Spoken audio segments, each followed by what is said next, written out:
네, 한국식품안전관리인증원에서 주관하는 헬스코리아 2021 2부 정책 포럼에 함께 해주신 시청자 여러분 대단히 반갑습니다.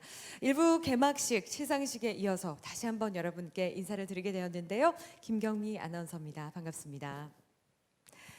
네, 2부 정책 포럼 시간은요. 포스트 코로나 시대 식품 안전관리 변화 및 대응이라는 주제로 국내 산학 연관 전문가를 모시고 깊이 있는 의견을 나누는 시간으로 마련을 했습니다.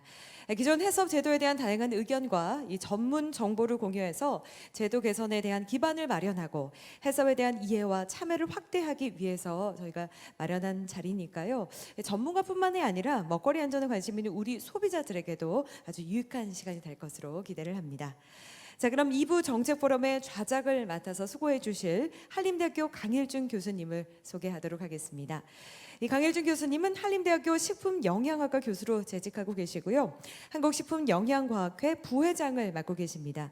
또한 한국연구재단 기초연구본부 생명과학단 전문위원으로 활동을 하고 계시고 특히 건강기능식품, 식품위생과 안전, 영양생화학에 대한 활발한 연구를 진행하고 계십니다.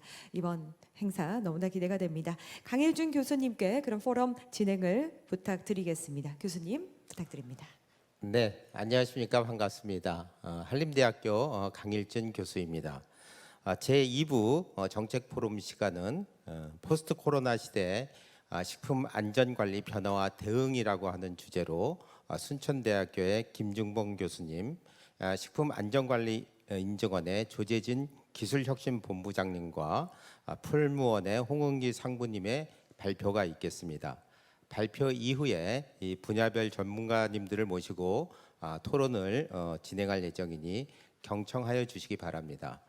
1995년에 국내 처음 햇섭 제도가 도입된 이래로 우리 국민이 소비하는 식품의 87.5%가 햇섭 인증 제품일 정도로 이 햇섭은 식품 안전 관리를 위한 핵심적인 그러한 제도로 인정받고 있다고 생각합니다. 그러나 최근에 그런 이 비위생적인 환경에서의 식품 제조 이슈로 인해서 지속 가능한 식품 안전 관리에 대한 국민들의 요구가 높아지고 있는 그런 실정인 것 같습니다. 이러한 상황에서 순천대학교 김중범 교수님께서는 식품 안전 관리 제도의 그런 중장기 발전 방향이라고 하는 것을 주제로 발표를 준비해 주셨습니다. 발표 부탁드리겠습니다. 네, 안녕하십니까. 식품안전관리제도 햇셉 중장기 발전 방안에 대해서 말씀드릴 순천대학교 김중범 교수입니다. 제가 오늘 말씀드린 순서는 맨 처음 국내 햇셉 연역과 현황에 대해서 먼저 말씀을 좀 드리고요. 두 번째로는 우리나라 햇셉의 의무 적용 확대 방안에 대해서 말씀을 드리도록 하겠습니다. 세 번째로는 이렇게 의무 적용이 확대되었을 경우 우리나라 국내 햇셉의 운영을 어떻게 관리할 건지 관리 강화 방안에 대해서 말씀드리고, 네 번째로 스마트 햇셉 보급 확대 방안에 대해서 말씀드리도록 하겠습니다. 이렇게 세 가지 주제로 말씀드린 것을 종합해서 마지막으로 우리나라 햇셉의 중장기 발전 방안에 대해서 말씀드리도록 하겠습니다. 먼저 우리나라 햇셉의 연역과 현황에 대해서 간략하게 말씀드리도록 하겠습니다.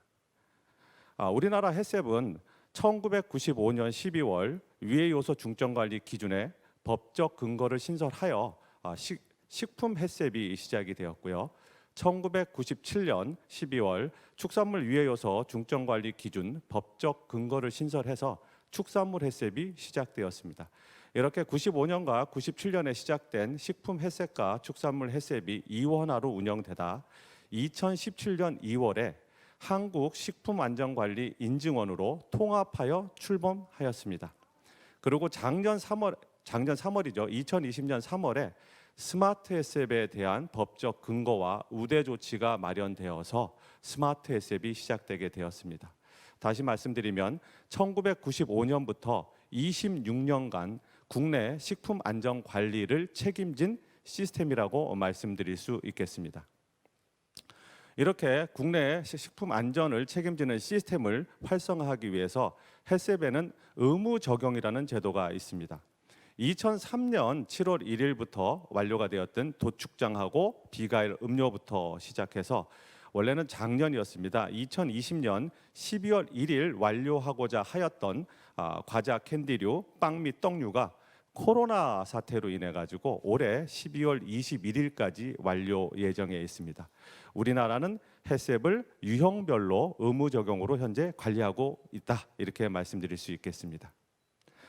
이런 의무 적용이 강제화되면서부터 우리나라 햇셉은 아주 드라마틱하게 발전을 해왔습니다. 2010년에 4,487개소의 햇셉 인증 업체에서 2020년에 21,890개소, 엄청나게 증가를 했습니다. 그리고 2020년 기준으로 우리나라 국내 전체 가공식품 생산량 중 87.5%가 햇셉 인증을 받은 제품입니다. 다시 얘기해서 10개 중에 9개는 햇셉 인증을 받은 제품이다라고 말씀을 드릴 수 있겠습니다. 두 번째로 햇셉 의무 적용 확대 방안에 대해서 말씀을 드리도록 하겠습니다. 언론 보도를 보시면 식품 안전 사고가 잊을만 하면 언론에 보도되어서 크게 국민들의 식품 안전 신뢰도를 떨어뜨리고 있습니다. 우리나라의 식품 생산량 중 87.5%가 햇셉이 적용되고 있는데 왜 자꾸 식품 안전 사고가 일어나는지, 떡볶이에 대장균이 검출되었다, 과자류에 식중독 세균이 검출되었다. 그래서 저희 연구팀에서 한번 조사를 해봤습니다.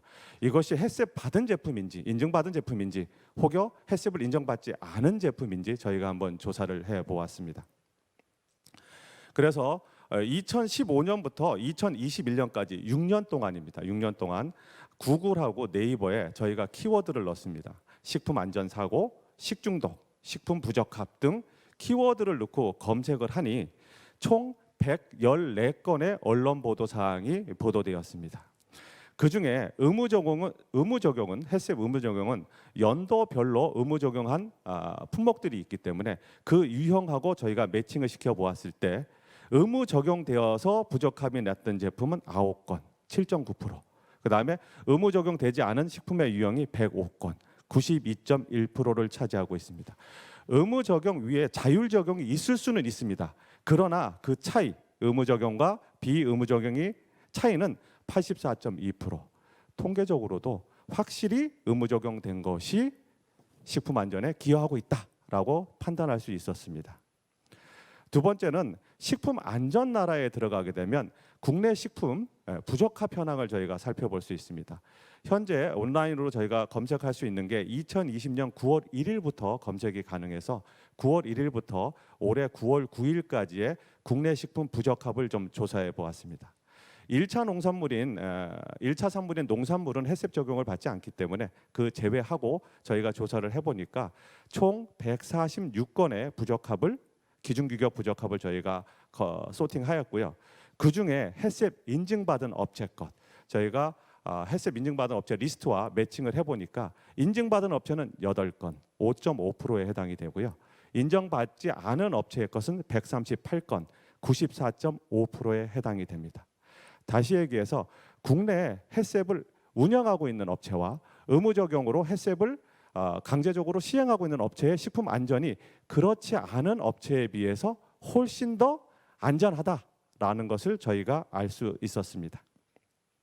그래서 이런 의무 적용을 전체 식품으로 확대하면 우리나라 식품 안전이 좀 더 향상되지 않을까라고 생각을 해서 저희가 제외국에는 햇셉을 어떻게 적용하고 있는지 자료를 조사해 보았습니다. 미국의 경우에는 수산물, 주스 등의 일부 식품에 햇셉을 의무 적용하고 있고요. 그 다음에 기타 그 외 식품에는 HARPC라는 제도를 운영하고 있습니다. HARPC라는 것은 햇셉 7원칙 12 절차 중에 7원칙만 준수하면 되는 그런 제도가 되겠습니다. 예외 규정은 있긴 합니다. HARPC에도. 그러나 미국도 보면 전체적으로 햇셉 기반으로 식품을 안전관리하고 있다라고 저희가 파악을 하였고요. 그 옆에 캐나다를 보겠습니다. 캐나다는 PCP라는 제도로 식품 안전을 관리하고 있습니다. PCP라는 제도는 햇셉 기반 위에 동물복지, 소비자 보호 등을 추가한 제도입니다. 따라서 캐나다도 햇셉 기반으로 전체 식품을 안전관리를 하고 있다라고 말씀드릴 수 있겠습니다. 중간에 있는 EU, 유럽연합과 일본은 그냥 명문화해놨습니다. 전 식품에 햇셉을 의무 적용한다. 자, 한 군데 조금 다른 곳이 있었습니다. 중국인 경우에는 육계 식품군, 통조림, 수산물 등의 육계 식품군 수출하는 업체에만 햇셉을 의무 적용하도록 되어 있습니다. 우리나라는 앞에 말씀드린 것처럼 식품의 유형에 따라서 햇셉을 의무 적용하고 있습니다. 다시 얘기해서 제외국도 보면 전부 다 햇셉을 전체 식품에 의무 적용하고 있더라. 우리나라의 상황을 보니까 햇셉 의무 적용하니까 햇셉 식품 안전에 기여하더라라는 결론을 도출하였고요. 그런 의미에서 햇셉 의무 적용에 대해서 소비자, 기업체, 전문가에게 설문조사를 실시해 보았습니다. 소비자 250분, 기업체 565분, 전문가 50분에게 설문을 해보니 소비자께서는 88.8% 찬성하셨고요. 햇셉 의무 적용 전체 식품으로 확대하자. 전문가는 60%, 기업체도 67.4%가 찬성하셨습니다. 다시 얘기해서 전 식품의 햇셉 의무 적용 확대에는 거부감이 없더라라고 저희가 파악되었습니다. 그래서 현재 이렇게 식품의 유형별로 되어 있는 식품 안전 관리 햇셉 제도를 전 식품으로 햇셉 의무 적용을 확대하자라고 제안 드리는 바입니다. 그런데 이렇게 일시에 전체 식품으로 확대했을 경우에 기업체의 수용성이 있을 것이냐? 기업체가 운영할 수 있는 능력을 가질 수 있는 시간적 인터벌이 있어야 된다고 생각해서 단계별 햇셉 의무 적용 확대 방안을 저희가 한번 제안드리고자 합니다. 2019년 식품 및 식품 첨가물 식품 생산 실적 현황에 보면 우리나라의 햇셉 의무 적용이 87.5% 현재 생산량 기준으로 들어가 있습니다. 그것과 유사한 것을 봤을 때 한 40억에서 50억이 86.6%. 그래서 일단 기준을 50억으로 잡자. 현재는 100억 이상 의무 적용이 돼 있는데 1단계로 50억 이상 잡고 연차적으로 단계별로 해서 최종적으로 5억 이상 업체에는 햇셉을 의무 적용하자. 5억이라고 했던 이유는 소규모 업체 햇셉의 기준이 5억이기 때문에 일단 5억까지 확대하는 방안을 제안드립니다. 세 번째로 이제 햇셉 운영 관리 강화 방안에 대해서 말씀드리도록 하겠습니다. 햇셉 인정받은 업체들이 그러면 한 번도 안전사고를 안 일으켰냐? 앞에 언론 보도 내용들을 한번 보게 되면 그다음에 부적합, 기준 규격 부적합도 보면 햇셉 인증받은 업체들도 있습니다. 그 보도된 내용 중에 초코 케이크에 식중독 의심 환자 나타났던 것들이 있습니다. 그래서 저희가 그럼 햇셉 인증받은 업체들의 부적합 원인은 무엇인지 한번 조사해 보았습니다. 식품 및 축산물 인증, 최초 인증이 되겠죠. 그다음에 연장 평가, 3년마다 1회씩 연장 평가를 받아야 됩니다. 그때 부적합 나는 내용을 저희가 살펴보니까 21.8%가 일단 부적합이 되고 그다음에 개선 조치한 다음에 연장을 받거나 합니다. 그 중에 이제 일반 햇셉과 소규모 햇셉을 봤을 때 소규모 햇셉이 29.9%, 일반 햇셉보단 2배 정도 높은 부적합률을 나타내고 있었습니다. 3년마다 한 번씩 하는 이런 연장 평가 외에 매년 받는 사후 평가, 조사 평가라고 합니다. 요즘은 이제 불시 평가로 바뀌었습니다.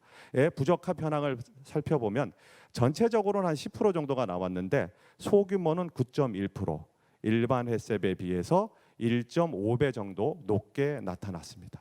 이 상황을 보게 되면 햇셉 인증받은 업체 중에 일반 햇셉을 받은 업체보다는 소규모 햇셉 인증받은 업체에 우리가 좀 안전관리를 강화하여야 하겠다라는 결론을 도출하였습니다. 그래서 어떤 부분이 좀 취약한지 그 취약한 항목을 살펴보았습니다. 2020년 식품 및 축산물 위생관리법 위반 사례를 저희가 조사를 해봤는데요. 1등이 이물 검출입니다.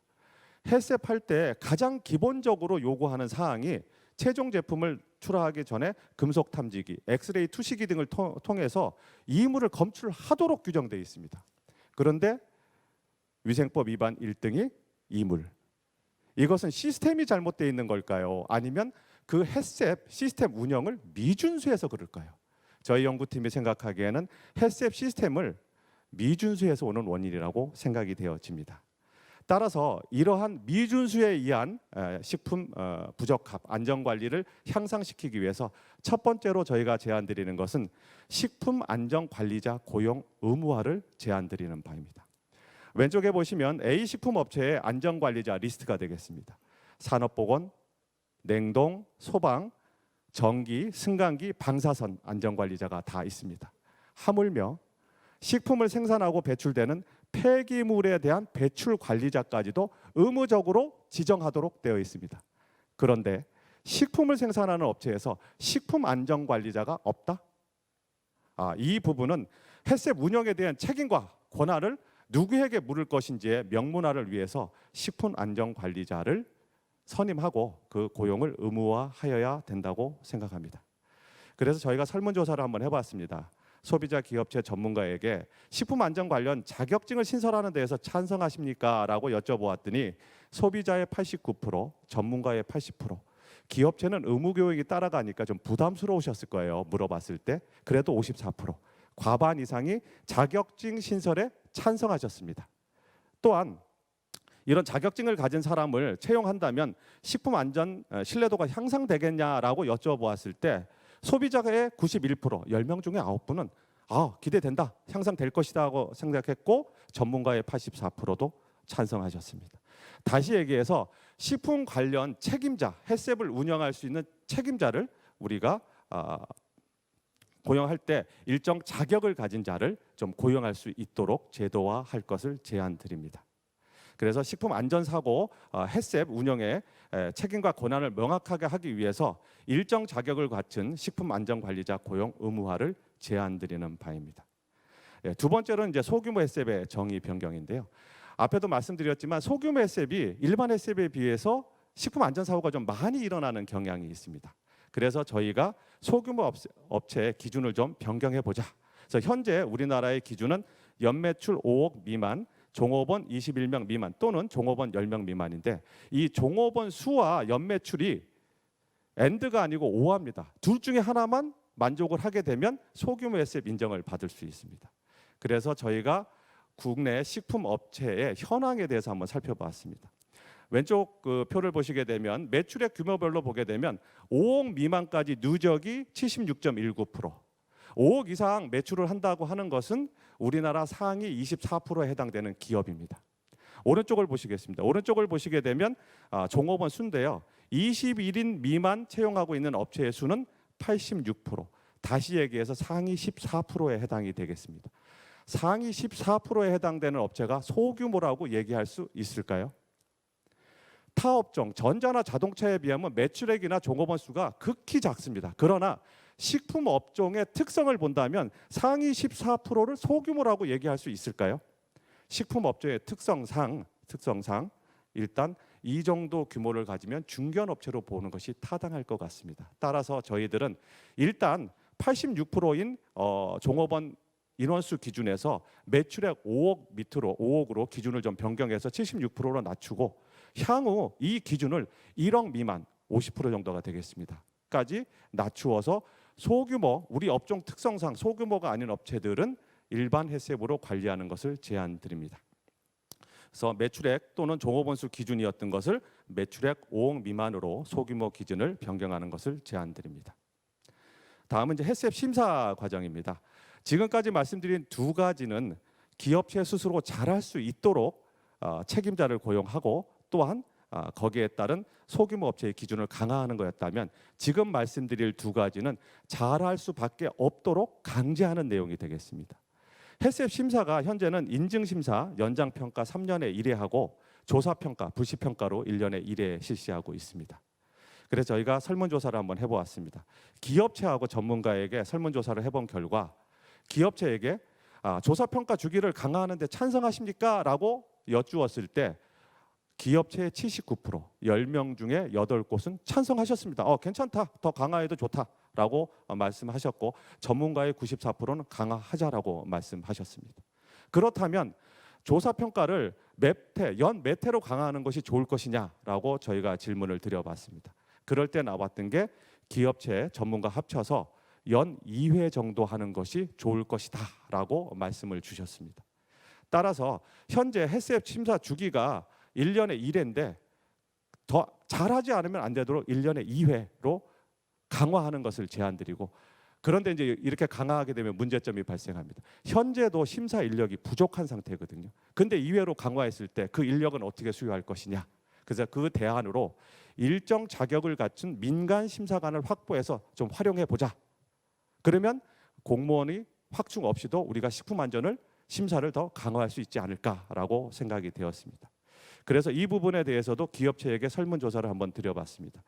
민간 심사관께서 기업체를 방문하셔서 평가를 하셔도 괜찮으시겠습니까? 라고 여쭈었을 때 65.1%의 기업체에서 괜찮다, 민간 심사관이 와도 라고 말씀을 하셨습니다.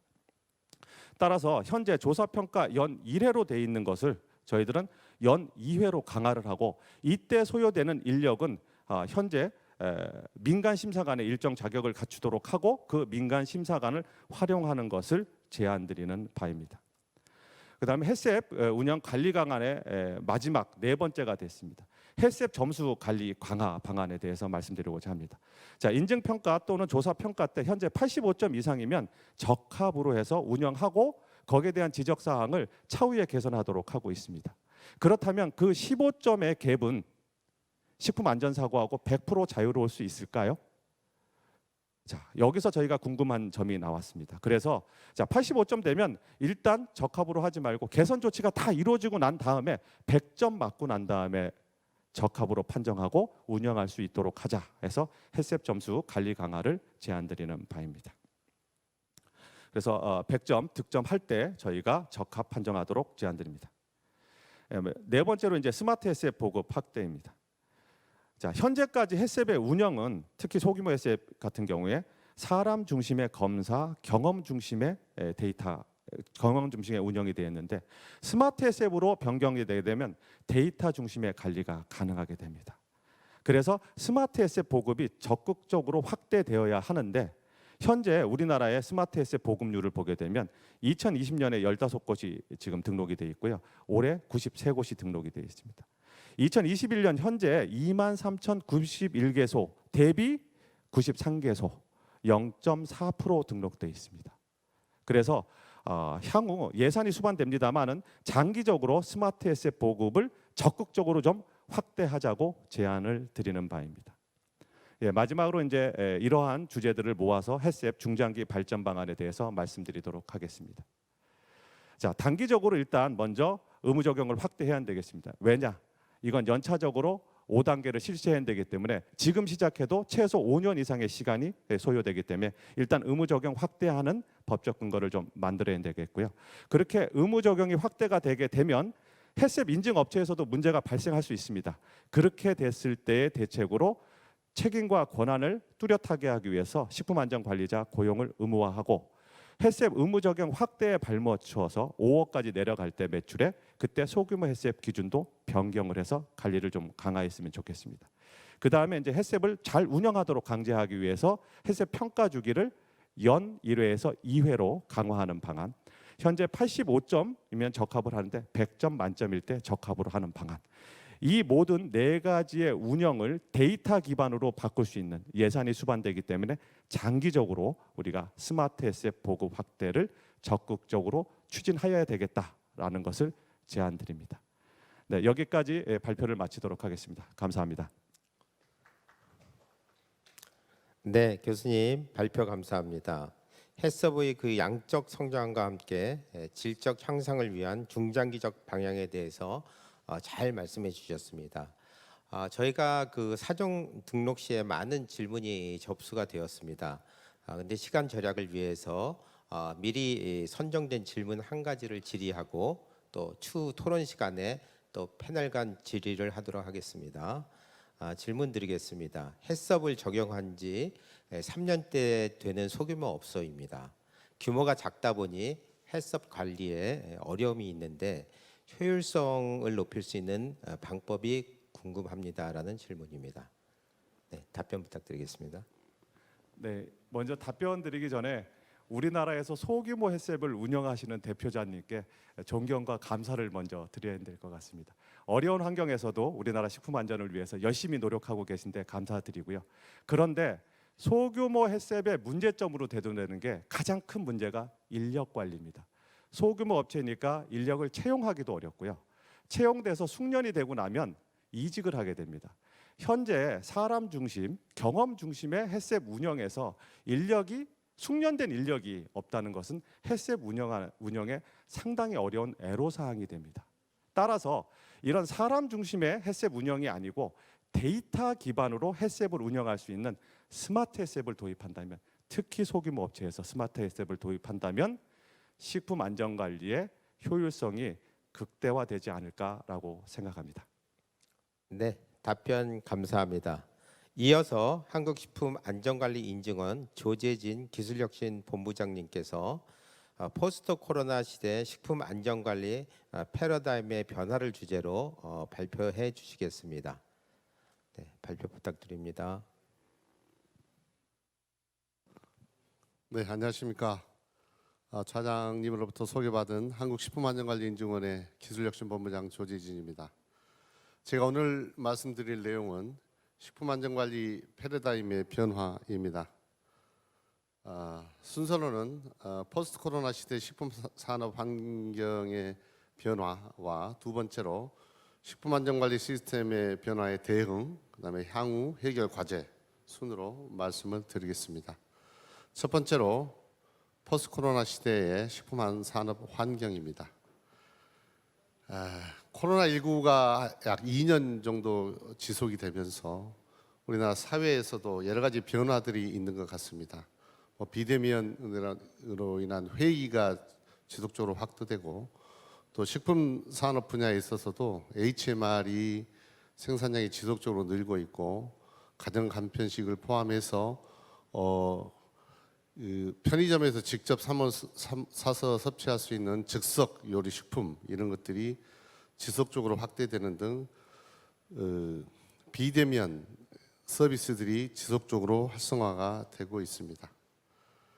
그 내용들을 세부적으로 살펴보면 배달 앱이나 배달 대행 서비스 사용 업체 비율이 최근 3년 연속 약 2018년도에 7.6%였던 것이 약 20%까지 늘어나고 있고, 외식업체의 일일 평균 방문 고객 수는 일일 평균 58명 정도 되던 것이 47명으로 줄어들고, 배달 및 테이크아웃 수가 매년 증가하고 있습니다. 또한 그 상품의 유통을 보면 전체적으로 오프라인 유통이었던 것이 온라인 쪽으로 전환이 돼가고 있는데, 물론 계절에 따라서 약간 변화는 있습니다만은 2019년도부터 21년까지의 경향을 봤을 때 지속적으로 우상향, 그러니까 지속적인 증가세를 보고 있는 것이 현실입니다. 또 온라인 거래액 중 음식료품에 대한 비중도 지속적으로 증가세에 있습니다. 또 하나, 주요 식품 유형 중에서 즉석 식품류의 비중이 매년 증가되고 있습니다. 음료류라든지 과자, 빵, 떡류는 보합세에 있는 반면에 면류는 약간 감소세. 그러나 즉석 식품류와 식후 가공품 및 포장육은 지속적으로 상승세에 있습니다. 가정 간편식의 시장 확대의 예를 보면 HMR의 출하액은 2013년도 2조 정도에 있던 것이 2017년도에 약 3조 7천억까지 증가되었고, 2022년도에는 약 7조 원 정도에 이를 것으로 추정하고 있습니다. 또한 가정 간편식 시장의 70%를 차지하고 있는 즉석식품, 편의식품류의 2022년도 매출액이 약 5조 원 정도를 넘을 것으로 예상을 하고 있습니다. 우리나라의 전체적으로 스마트 공장의 도입 비율을 보시면, 가장 오른쪽에 있는 표시를 보시면 스마트 공장의 보급 비율이 16년도에 2,800개소 정도였던 것이 2020년도에는 약 2만 개 수준으로 있고, 2022년까지 약 3만 개가 정도 이를 것으로 추정하고 있습니다. 그 중에서 가장 많이 차지하는 부분이 기계 장비 쪽이 약 18%, 자동차 부품이 약 10%인 반면에 식품 제조 가공업 같은 경우에는 약 4.6% 수준으로 아직 다른 제조업에 비해서 매우 미약한 수준이고, 또 그 스마트 공장의 수준 또한 기초 수준이 74.5%, 중간이 약 23%로 해서 95% 정도가 아직은 낮은 수준의 스마트 공장이 도입돼서 운영 중에 있습니다. 우리 식품업계에서의 그 스마트 공장 도입 현황을 보시면 전체 제조업체가 약 3.97%가 스마트 공장을 추진하고 있는 반면에 식품 제조 가공업 같은 경우에는 약 1.78%에 불과하고 그 중에서도 업종별로 보면은 동식물성 유지가 약 0.37%로 매우 낮고 5.36%인 낙농식품이라든지 빙과류가 좀 높은 편이며 그 업종 간의 편차도 매우 큰 형편입니다. 다음 두 번째로 포스트 식품 안전 관리 시스템의 변화 대응에 대해서 말씀을 드리겠습니다. 비대면 원격 점검 시스템이 국내에서도 기업체들 중심으로 해서 확산되고 있습니다. 롯데의 경우에는 스마트 글래스를 활용을 해서 비대면 위생 점검을 실시를 하고 있는데요. 지금 가장 왼쪽에 보여지는 것이 독립운영하는 것은 온라인으로 직접 하기 어려운 경우에는 일단은 오프라인으로 해서 업체에서 현장 중심의 평가를 한 이후에 온라인으로 연결을 해서 이것들을 원격 점검하는 시스템도 가지고 있고 또 기술 교류나 이런 것들을 위해서 1대1로 직접 구글 글라스라든지 이런 글라스를 통해서 현장을 직접 확인하고 필요한 경우를 개선 조치할 수 있는 시스템도 구축돼서 운영을 하고 있고 또한 1대 N으로 해서 멀티로 해서 운영하는 경우에는 어떤 이슈가 있을 때 각 공장별로 전체에 다 한 그 공간 안에 들어오게 해서 일시 점검을 한다든지 실시간 교류하고 기술 교육을 한다든지 평가를 하는 시스템에서 직접적으로 활용을 하고 있고 풀무원의 경우에도 국내외 생산 기지에 대해서 특히 코로나 시대에 외국의 현장을 직접 점검할 수 없는 상황이기 때문에 외국에 있는 그 생산 기지에 대해서도 스마트 글라스를 통해서 직접 현장을 확인하고 점검하고 필요한 경우 교육도 실시하고 있습니다. 국내 사례 좀 우리 인증원에서 했던 대표적인 사례가 하나 있어서 이 자리에서 소개하고자 합니다. 해썹 인증업소에 대해서 비대면 원격 점검 체계를 구축을 했습니다. 그래서 먼저 식품 분야 비대면 점검 제도 연구 사업이라는 연구 사업을 통해서 적합성을 검토를 했고 스마트 글라스 종류별로 해서 위생 점검에 대한 평가 항목별로 원격 점검을 실시하였습니다. 특히 그 원격 심사한 이후에 비대면 원격 심사 도입에 대한 현장 의견 수렴을 했을 때 업체 약 52.4% 정도가 이에 동의했고 향후에 원격 점검이 좋은 그 포스트 코로나 시대의 점검 방법 중에 하나일 거라고 답변을 하였습니다. 이 업체에 대해서 약 22개소에 대해서 원격 심사를 실시하였고 심사 결과 현장 이 22개 업체에 대해서 원격 심사 플러스 현장 점검을 동시에 실시했을 때 대부분의 업체에서 현장 심사 결과와 원격 심사 결과가 유사하였고 일부 감점 항목은 다소 상승하는 결과가 있었습니다. 이를 근거로 해서 원격 심사를 할 수 있는 근거를 법령과 고시에 개정 건의해서 현재 법적으로 이 근거가 만들어지고 있는 상황으로 알고 있습니다. 이 원격 심사를 하는 과정에서 저희가 이제 핵심적으로 봤던 내용들이 몇 가지가 있어서 소개를 하고자 합니다. 이 그 점검자가 화면에서 실시간으로 잘 보이게 하기 위해서는 RSRP 값이라는 게 있습니다. 이거는 통신되는 정도를 나타내는 값인데요. 이 RSRP 값이 100 이상일 경우에는 앞에 현장에서 보듯이 직접 현장 화면이 아주 깔끔하게 잘 나타나고 지금 제품에 나와 있는 설명서를 포함을 해서 점검한 결과까지도 아주 해상도가 높은 화면으로 직접 점검이 가능하였습니다. 반면에 또한 그 설비 상태나 이런 것들의 청소 상태들도 확인이 가능하였고 게이지 안에 있는 눈금도 아주 상세하게 확인이 가능하였습니다.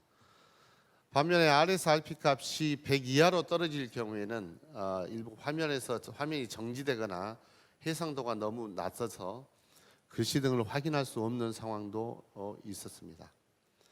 이러한 비대면 원격 심사 시스템을 구축하기 위해서는 여러 가지 우리가 고려해야 될 사항들이 있는데요.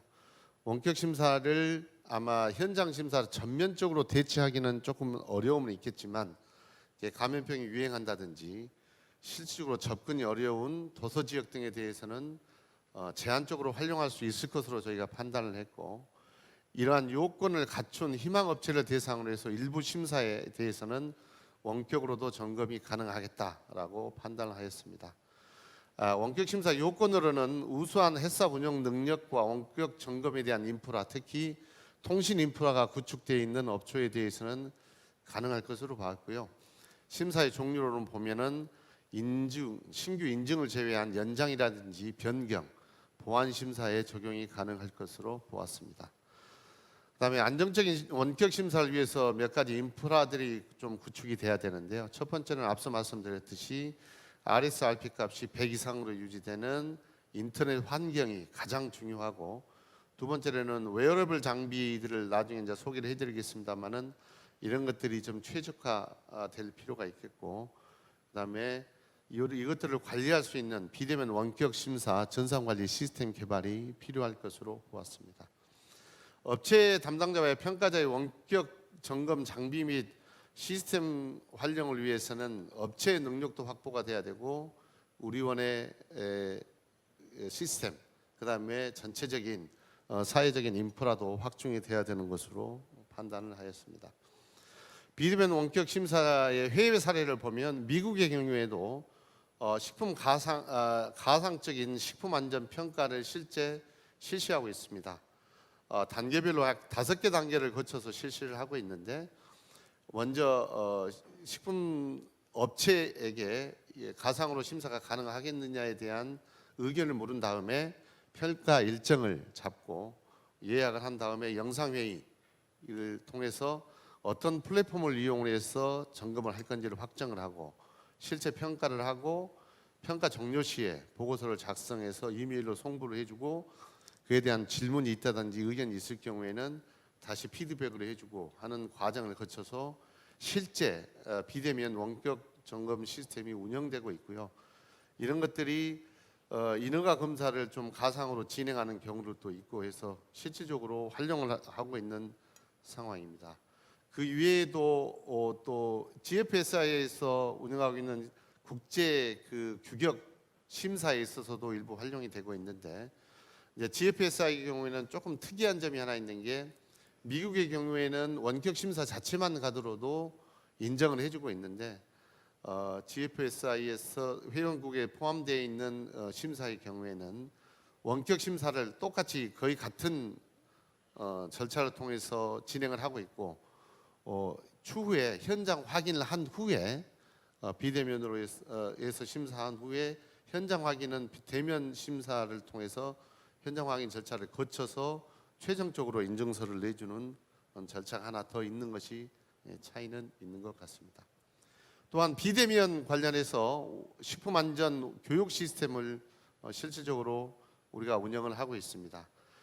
강사하고 교육생, 그다음에 현장을 3원으로 생중계로 연결을 해서 현장 중심의 특화된 비대면 햇삽 현장 체험 교육을 실시를 하고 있고, 아래 비대면 원격 교육 같은 경우에도 온라인으로 실질적인 집합 교육의 대안으로서 교육을 진행을 한 바가 있습니다. 다음 이제 그 비대면으로 새로운 그 심사 시스템을 구축하기 위해서는 필수적으로 만들어져야 되는 것이 스마트 햇섭 시스템이 구축이 되어져 있어야 됩니다. 이와 관련해서 스마트 햇섭에 대해서 간략하게 소개를 하고자 합니다. 앞서 스마트 햇섭에 대해서 일부 얘기가 있었기 때문에 정의나 이런 것들은 생략하고 넘어가도록 하겠습니다. 현재 추진하고 있는 큰 틀에서의 스마트 햇섭 구축 시스템을 간략하게 먼저 소개를 하고자 합니다. 현재는 중요 관리점에 대해서 디지털화되어 있는 그 기록 관리 자동화 시스템만을 현재는 요구를 하고 있지만, 좀 넓은 의미에서 보면 선행요건 관리에 대한 디지털화가 필수적입니다. 그래서 중요 관리점 이외에도 선행요건 프로그램 중에서도 상당 부분들을 자동화하고 이를 디지털화함으로써 식품 제조 가공업소의 전체적인 디지털화를 통해서 스마트 해썹이 완성될 수 있을 것이라고 보고요. 이것들이 실질적으로 선행요건 프로그램을 포함한 CCP 관리의 모니터링 일지까지가 전체적으로 빅데이터화가 되고 나면 AI 기반으로 해서 식품 안전 체계를 구축할 수 있는 기반이 완성되는 것으로 저희들은 보았습니다. 이것들을 좀 그 도식화해서 설명을 드리면 실질적으로 CCP 모니터링 일지라든지 각종 그 선행요건 프로그램에서 요구하는 일지들이 센서를 통해서 자동으로 측정이 되고 이것들이 디지털화가 되고 난 다음에 이것들이 모인 데이터들을 서로 집합을 해서 실제 회사에서 운영되고 있는 ERP 시스템이라든지 MES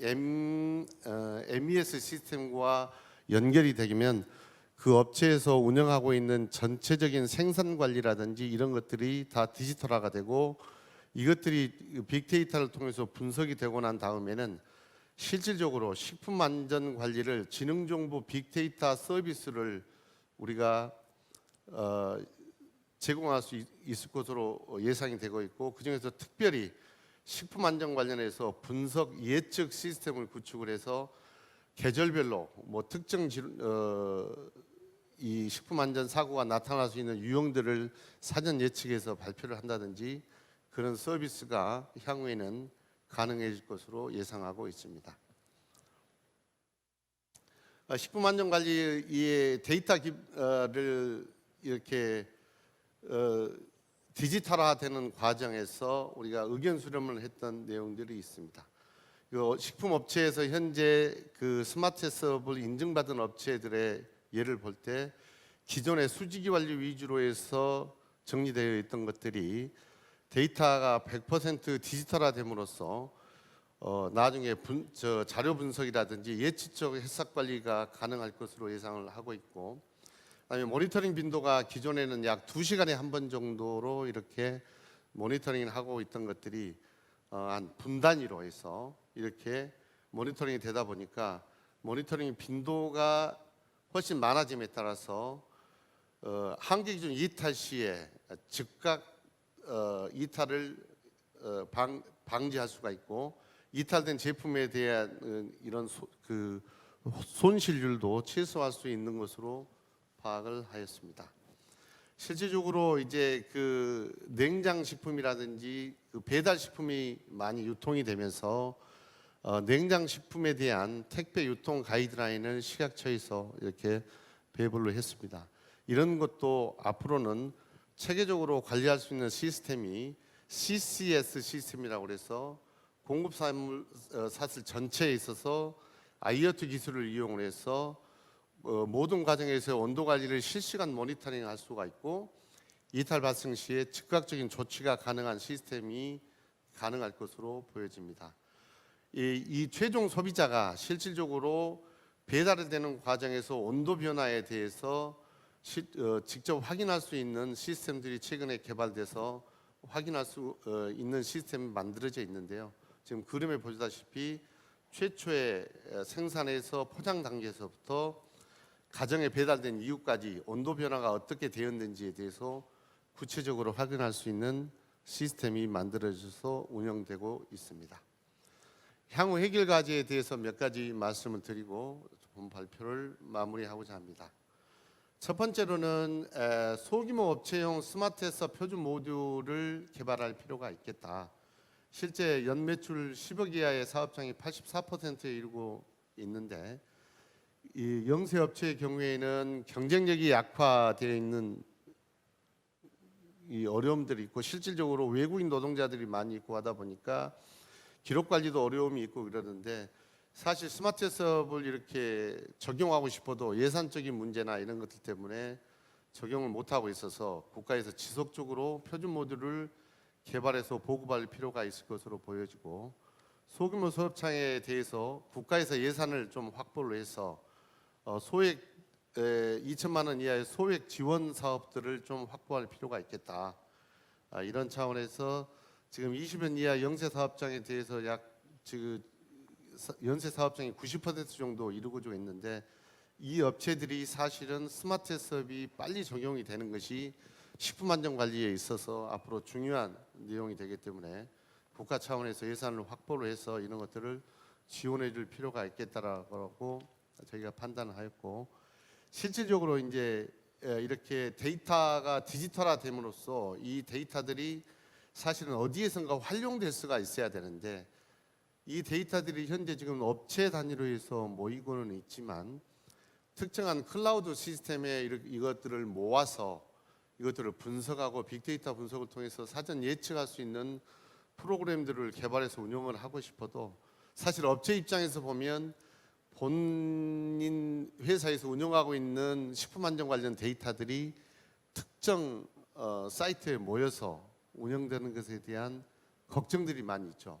뭐 두 가지 관점에서 정도 걱정이 있을 것 같은데, 하나는 그거 나중에 모아놓으면 국가에서 전부 다 점검해가지고 자기들 이전에 잘못된 것 처벌하는 것 아니냐에 대한 걱정.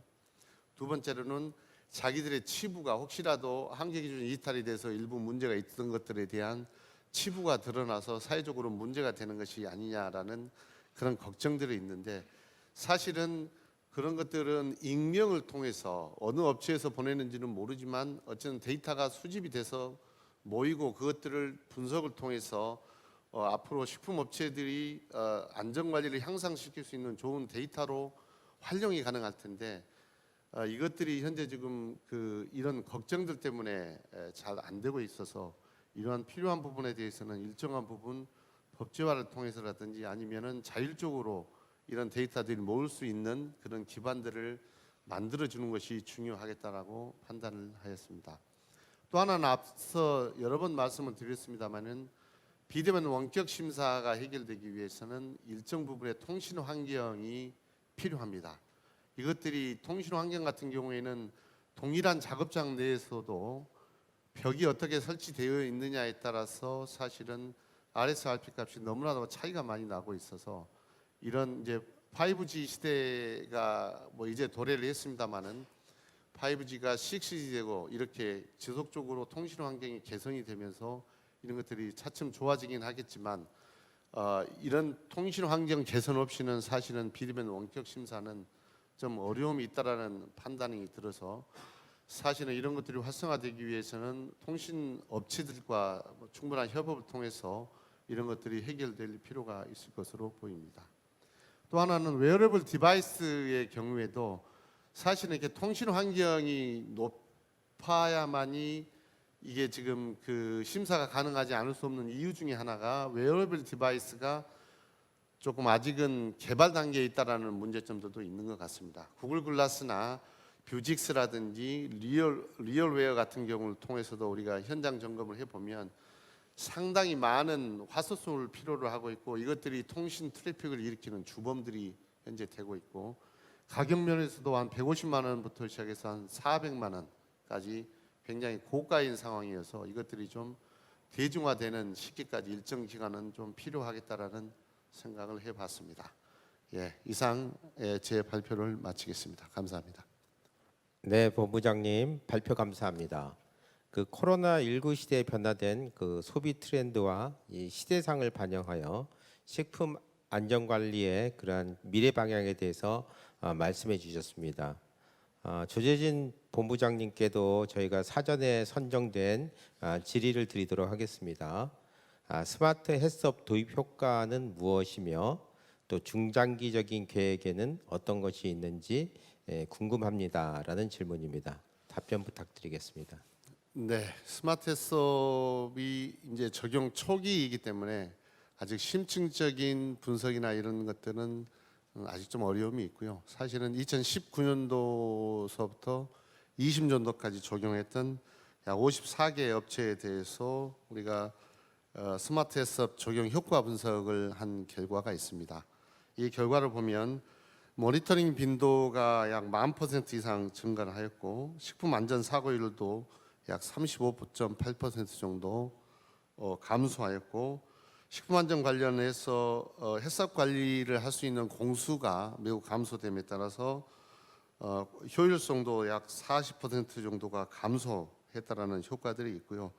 여러 가지 면에서 그 외에 이제 상세한 뭐 생산량이 증가되었다든지 공정의 불량률이 감소했다든지 이런 구체적인 수치들이 있기는 합니다만은 여기서 뭐 구체적으로 다 소개드릴 수는 없고요. 생산성 면에서나 식품의 위생 안전 면에 있어서도 상당히 효과가 있는 것으로 나타났습니다. 향후에 지금 스마트 햇섭 인증 업체들이 늘어나고 나면 보다 좀 심층적인 분석을 통해서 우리가 보도 자료도 내고 현장에 홍보 자료도 활용할 계획입니다. 그 외에 이제 중장기적인 계획으로는 사실은 스마트 햇섭이 앞으로는 여러 가지 면에서 이제 대세가 될 것이다 이렇게 보고 있고, 큰 업체들은 몇 년 안에 대부분이 스마트 햇섭으로 들어올 수 있을 것이라고 봅니다. 그 이유는 이미 어느 정도 중견기업 이상의 업체들은 이렇게 스마트화돼서 관리하고 되어 있는 부분들이 있어서 이것들을 제도권 안에 이제 들어오게 하면 될 것 같고요. 소규모 업체의 경우에는 일부 좀 국가에서의 재정 투입이 저는 필요하다고 봅니다. 이런 재정 투입이 되게 되면 이제 향후에 뭐 토론 시간에 과장님께서도 일부 말씀을 하시겠습니다만은 재정 투입이 되고 나면 스마트 햇섭이 앞으로는 식품 안전 관리의 대세가 될 것이고 또 그런 길로 가야 된다고 봤을 때 필수적으로 앞으로 뭐 수년 10년 안에는 뭐 절반 이상의 햇섭 적용 업체들이 스마트 햇섭을 적용해서 운영할 수 있을 것으로 저는 예측을 하고 있습니다. 예, 이상입니다. 네, 답변 감사합니다. 이어서 국내 식품기업 최초로 이 데이터 기반 디지털 클러스터 스마트 공장 구축을 추진하고 있는 풀무원의 홍은기 상무님께서 스마트 햇섭 디지털 클러스터 구축 방안을 주제로 발표를 해주시겠습니다. 부탁드리겠습니다. 네, 안녕하세요. 소개받은 풀무원의 홍은기입니다. 앞서서 스마트 햇섭에 대해서 많이 말씀을 하셨는데요. 저희가 지금 디지털 클러스터를 사업을 추진을 하고 있고 이 사업 내용 중에 스마트 햇섭을 연계해서 활용하겠다라고는 계획들이 있습니다. 그래서 디지털 클러스터의 구축 방안, 스마트 햇섭 연계 사항들 위주로 말씀을 좀 드리도록 하겠습니다. 디지털 전환이 상당히 좀 많이 화두가 되고 있습니다. 경쟁력 있는 기업들이 모두 다 디지털 전환을 앞서서 추진하고 있고 앞서서 추진하지 못하더라도 상당히 지금 현재 준비를 하고 있는 단계라고 할 수 있습니다. 저희도 디지털 전환을 상당히 열심히 좀 진행하고 있는 중이라고 할 수 있겠는데요. 이외의 베스트 프랙티스 사례들을 저희가 좀 조사를 해보니 이렇게 DX를 통해서 실질적인 성과를 창출한 기업들의 공통점들이 이러한 데이터를 기반으로 업무 효율성을 높이고 프로세스 개선을 실질적으로 현장에서 추진을 하고 이 데이터 기반으로 의사결정함으로써 기업 경쟁력을 높인 부분들이 사례로 상당히 많이 있고 실질적으로 현장에서도 많이 구현이 되고 있습니다. 그렇다고 하면 공장에서는 스마트 팩토리를 추진하고 있는 부분들이 상당히 많이 지금 진행이 좀 되고 있는데요. 각각 단계들이 좀 있습니다. 저희가 디지털 클러스터를 통해서 진행하고 있는 단계는 우선 이제 제어나 고도까지는 아니고 그 생산 정보를 디지털화하고 수기로 관리하던 정보들을 실시간으로 수집할 수 있도록 내지는 이제 수기를 표준화시켜서 등록 관리할 수 있도록 만들고 그렇게 수집된 정보들을 실시간으로 분석하고 활용할 수 있는 그 정도 기반으로 스마트 팩토리를 구축을 좀 추진을 하고 있는 단계의 기업들이 상당히 대부분이고 디지털 클러스터 구축도 정보의 디지털화, 생산 정보의 수집 분석 단계를 중점적으로 좀 추진을 하고 있습니다. 정부에서도 스마트 팩토리 추진을 개별 기업 단위로 상당히 많이 지원을 하고 있습니다만 그렇게 개별 기업 단으로 추진을 할 경우에는 각각의 공장의 개별 시스템이 됩니다. 디지털 클러스터는 그렇게 개별 공장으로 추진하는 것에서 더 나아가서 공통 시스템, 협업 시스템을 통해서 전체적인 식품 산업에서의 경쟁력을 어떻게 강화할 것인가라고 하는 고민에서 시작이 되었고 한국식품안전관리인증원이 기획기관으로 풀무원과 풀무원의 협력 기업인 자사 8개, 협력사 6개의 기업이 참여하고 14개사가 참여하고 있는 사업입니다.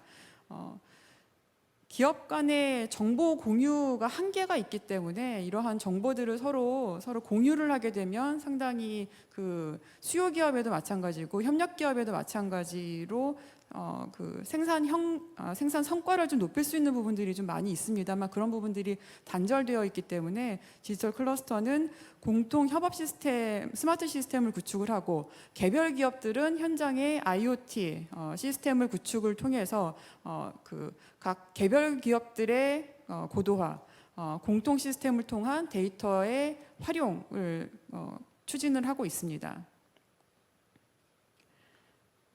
이 디지털 클러스터를 추진하기까지 좀 상당히 많은 기간이 좀 소요가 되었습니다. 선정평가 과정을 거쳐서 21년 8월부터 실질적인 시스템 구축을 착수를 좀 진행을 했고요. 현재는 구축하고 있는 중입니다. 22년 8월까지 구축을 완료하고 6개월 동안의 그 안정화 기간을 거쳐서 더 확대 적용하도록 하는 방향으로 좀 추진을 하고 있습니다. 풀머니 디지털 클러스터를 통해서 추구하고자 하는 바는 크게 그 세 가지 중점 방향성들이 있습니다. 현장에서는 IoT 기반으로 제조 환경을 구축하도록 하고요. 생산이기 때문에 MES 중심의 관리 프로세스 개선이 되어야 실질적인 현장의 운영 관리가 가능합니다. 그리고 여러 데이터들이 모이기 때문에 그 데이터를 활용을 해서 데이터 분석할 수 있는 플랫폼 기반을 구축하도록 하는 게 디지털 클러스터의 사업 범위이고 그렇게 할 수 있도록 하기 위해서 크게 6가지 주요 개별 및 공통 시스템 구축을 현재 추진하고 있는 중입니다. 공장에서는 첫 번째로 IoT POP 시스템을 구축을 하고요. 현장에 이제 설비로부터 직접적인 데이터 수집하는 기능들을 의미합니다. 그리고 공통 MES 생산 실행 시스템에는 스마트 해썹을 할 수 있도록 하는 기능을 반영을 시킨 MES를 구축하도록 하고요. 그리고 그 현장에서 올라오는 여러 데이터들을 갖고 KPI로 직접적으로 모니터링하면서 생산 운영을 관리를 해야 합니다. 그렇기 때문에 통합 분석 시스템을 구축을 하고 자동화 설비들이 확대되고 있기 때문에 설비 관리를 고도화할 수 있는 시스템으로 활용을 하고요. 현장에서 설비에서 직접적인 데이터가 올라오게 되면 그러한 데이터들은 빅데이터들이기 때문에 빅데이터들을 연계해서 분석할 수 있는 솔루션들을 구축을 진행을 하고 있고요. 협력사 MES도 마찬가지입니다. 협력사 MES도 스마트 해썹을 할 수 있도록 하는 MES 기반으로 구축하도록 하되 판매 계획 정보라든지 이러한 그 품질 관리 정보라든지 이런 정보의 연계성을 활용토록 시스템을 구축하겠다라고 하는 부분들이 크게 6가지 내용들이 좀 되겠습니다. 투비 시스템입니다만 지금 말씀드렸었던 6가지 시스템 외에도 더 말씀 드릴 만한 부분들이 그 레거시 시스템과의 인터페이스를 좀 확대시켜서 여러 정보들을 통합적으로 활용하고 분석할 수 있는 시스템으로 구축하고자 하는 부분들이 디지털 클러스터의 사업 내용이다라고 좀 말씀드릴 수가 있겠습니다. 클라우드에 빅데이터 분석할 수 있는 기능들이 상당히 많이 구현이 되고 있습니다. 그래서 그 위해 요소들을 직접적으로 트렌드 관리하고 알람 분석할 수 있도록 하기 위해서는 클라우드 시스템의 기능들을 활용을 하고 현장에서의 여러 그 CCP에 해당되는 설비들, 공정에 해당되는 설비들로부터 데이터를 직접 수집할 수 있도록 하는 기반으로 지금 계획을 하고 있습니다. 스마트 해썹 기반은 MES, 자사 및 협력사의 MES에 가장 기본적으로 활용할 수 있도록 좀 넣어놨습니다. 식품 산업이기 때문에 품질 관리가 상당히 좀 중요하고요. 그렇기 때문에 스마트 해썹을 활용할 수 있도록 하는 기능들을 좀 넣어놔서 실시간 모니터링을 하고 그다음에 위변조 방지할 수 있도록 하는 기록 관리, 기능을 반영을 하고요. 데이터 서버 저장 분석할 수 있는 그런 인증 조건들을 시스템에 구현을 하면서 실제 현장에서는 수기로 그동안에 관리했었던 여러 정보들을 설비로부터 직접 입력을 하거나 설비로부터 직접 수집을 하거나 아니면 이제 표준화된 일지를 통해서 데이터 수집하는 방향으로 업무 자체가 바뀌는 방향으로 공장의 그 현장 관리가 좀 바뀌게 됩니다. 그렇게 됨으로써 스마트 해썹 인증받을 수 있는 기반이 마련이 되면서 지속적으로 그 모니터링할 수 있어서 긴급 대응 사항들을 모니터링할 수 있고 또 현장의 휴먼 에러들을 이러한 그 모니터링 시스템을 통해서 방지할 수 있을 것으로 기대를 하고 있습니다. 작업자 로드 또한 좀 줄어들기 때문에 현장의 업무 방식 자체가 스마트 작업자 형태로 좀 바뀌지 않을까 그런 기대도 같이 하고 있습니다. 품질 관리 고도화의 구축은 일부 공장에 좀 시범적으로 이번에 같이 좀 추진을 하고 있습니다. 다양한 원료를 공장에서 사용을 하고 있기 때문에 모든 사용 원료에 바코드를 부착하면서 투입 시에 스캐닝하고 이 스캐닝된 투입 제품들이 실적 처리가 실시간으로 반영되도록 하는 기능들을 이번에 일부의 시범으로 좀 적용을 시키는데요. 이렇게 되면은 기존의 그 투입 시 이제 선입 선출로 관리를 하고 있었습니다만 실질적인 전상과 실물이 일치하지 않는 이슈라든지 투입 원료가 정상적으로 사용되었는지 검증이 조금 어렵다라고 하는 이런 이슈들은 해결될 수 있을 것으로 예상이 됩니다. 그렇게 되면서 실물과 전산의 사용 루트를 일치시켜서 품질의 추적성을 높일 수 있도록 하고 실질적으로는 실물 로드 트래킹 할 수 있도록 하는 그 기능들을 추진하고자 합니다. 마지막으로 이제 확대하려고 하는 방향과 기대 효과를 좀 말씀드리려고 하는데요. 그 왼쪽에 나와 있는 부분들이 이번에 클러스터의 컨셉들입니다. 현장의 IT 데이터와 오퍼레이션을 통해서 올라오는 OT 데이터가 심리스하게 연결이 좀 되어야 하고요. 그리고 기준 정보들은 표준화된 정보로 수평적으로 연결될 수 있어야 합니다. 그리고 수요와 공급 정보들을 같이 동기화시켜야 그러한 그 생산 관리들을 진행을 할 수 있기 때문에 이러한 기반들을 활용을 해두고 데이터를 빅데이터로 확보된 빅데이터들을 이제 AI 기능들을 활용을 해서 고도화 분석할 수 있도록 하는 방향으로 추구하고자 합니다. 그렇게 하기 위한 이제 우선 첫 단계라고 좀 할 수 있겠고요. 자사와 협력사 8개, 6개사로 시작을 합니다만 이후에 자체적으로 확대하고 좀 늘려나가고 IT 데이터, OT 데이터의 범위 자체도 좀 확대시키려고 하는 방향으로 좀 계획을 좀 하고 있습니다. 그렇게 되면서 스마트 제조 데이터를 분석할 수 있을 것으로 예상이 좀 되고요. 그 스마트 제조 데이터는 이후에 상당히 이제 그 예측 관리하는 측면에서 활용될 것으로 좀 기대를 하고 있습니다. 그렇게 되면서 결국은 이제 모든 제조업들이 그 추구하고자 하는 품질, 생산성, 비용, 딜리버리 모든 관점에서 제조 경쟁력을 확보할 수 있는 기반이 되기 때문에 열심히 좀 추진하고 있는 중이고요.